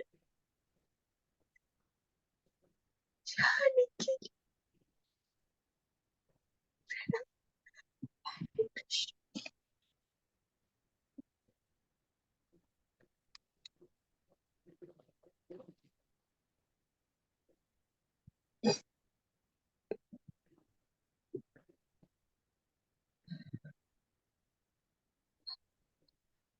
आप सब 3 बार हरे कृष्ण महामंत्र का उच्चारण करेंगे, प्रियता और पूज्यता के भाव से हमारे प्रिय श्री गुरु के सम्मान में। हरे कृष्णा हरे हरे कृष्णा हरे हरे कृष्णा कृष्णा कृष्णा कृष्णा हरे हरे हरे हरे हरे राम हरे राम राम राम राम हरे राम कृष्णा हरे कृष्णा कृष्णा हरे कृष्णा कृष्णा हरे कृष्णा राम हरे हरे हरे राम हरे हरे राम राम राम राम हरे हरे हरे कृष्णा कृष्णा हरे कृष्णा हरे हरे कृष्णा कृष्णा कृष्णा हरे हरे हरे राम राम राम राम हरे राम राम हरे राम हरे कृष्णा कृष्णा कृष्णा हरे हरे हरे राम राम राम हरे हरे हरे कृष्णा प्रणाम श्री गुरु। हृदय से कहेंगे परम पूज्य भक्ति स्वरूप गोविंद महाराज जी की जय। की जय जय जय जय एक जय निताय गौर भक्तवृंद की जय, निताय गौर जय जय। हरी हरी बोल।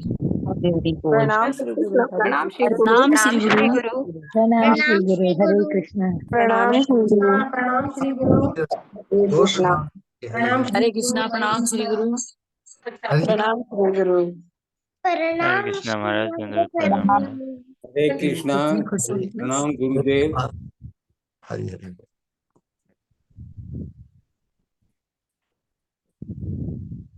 प्रणाम गुरुदेव। हरे कृष्णा कृष्ण कृष्ण हरे हरे, हरे राम हरे हरे। निताय गौर प्रेम, हरि हरि बोल।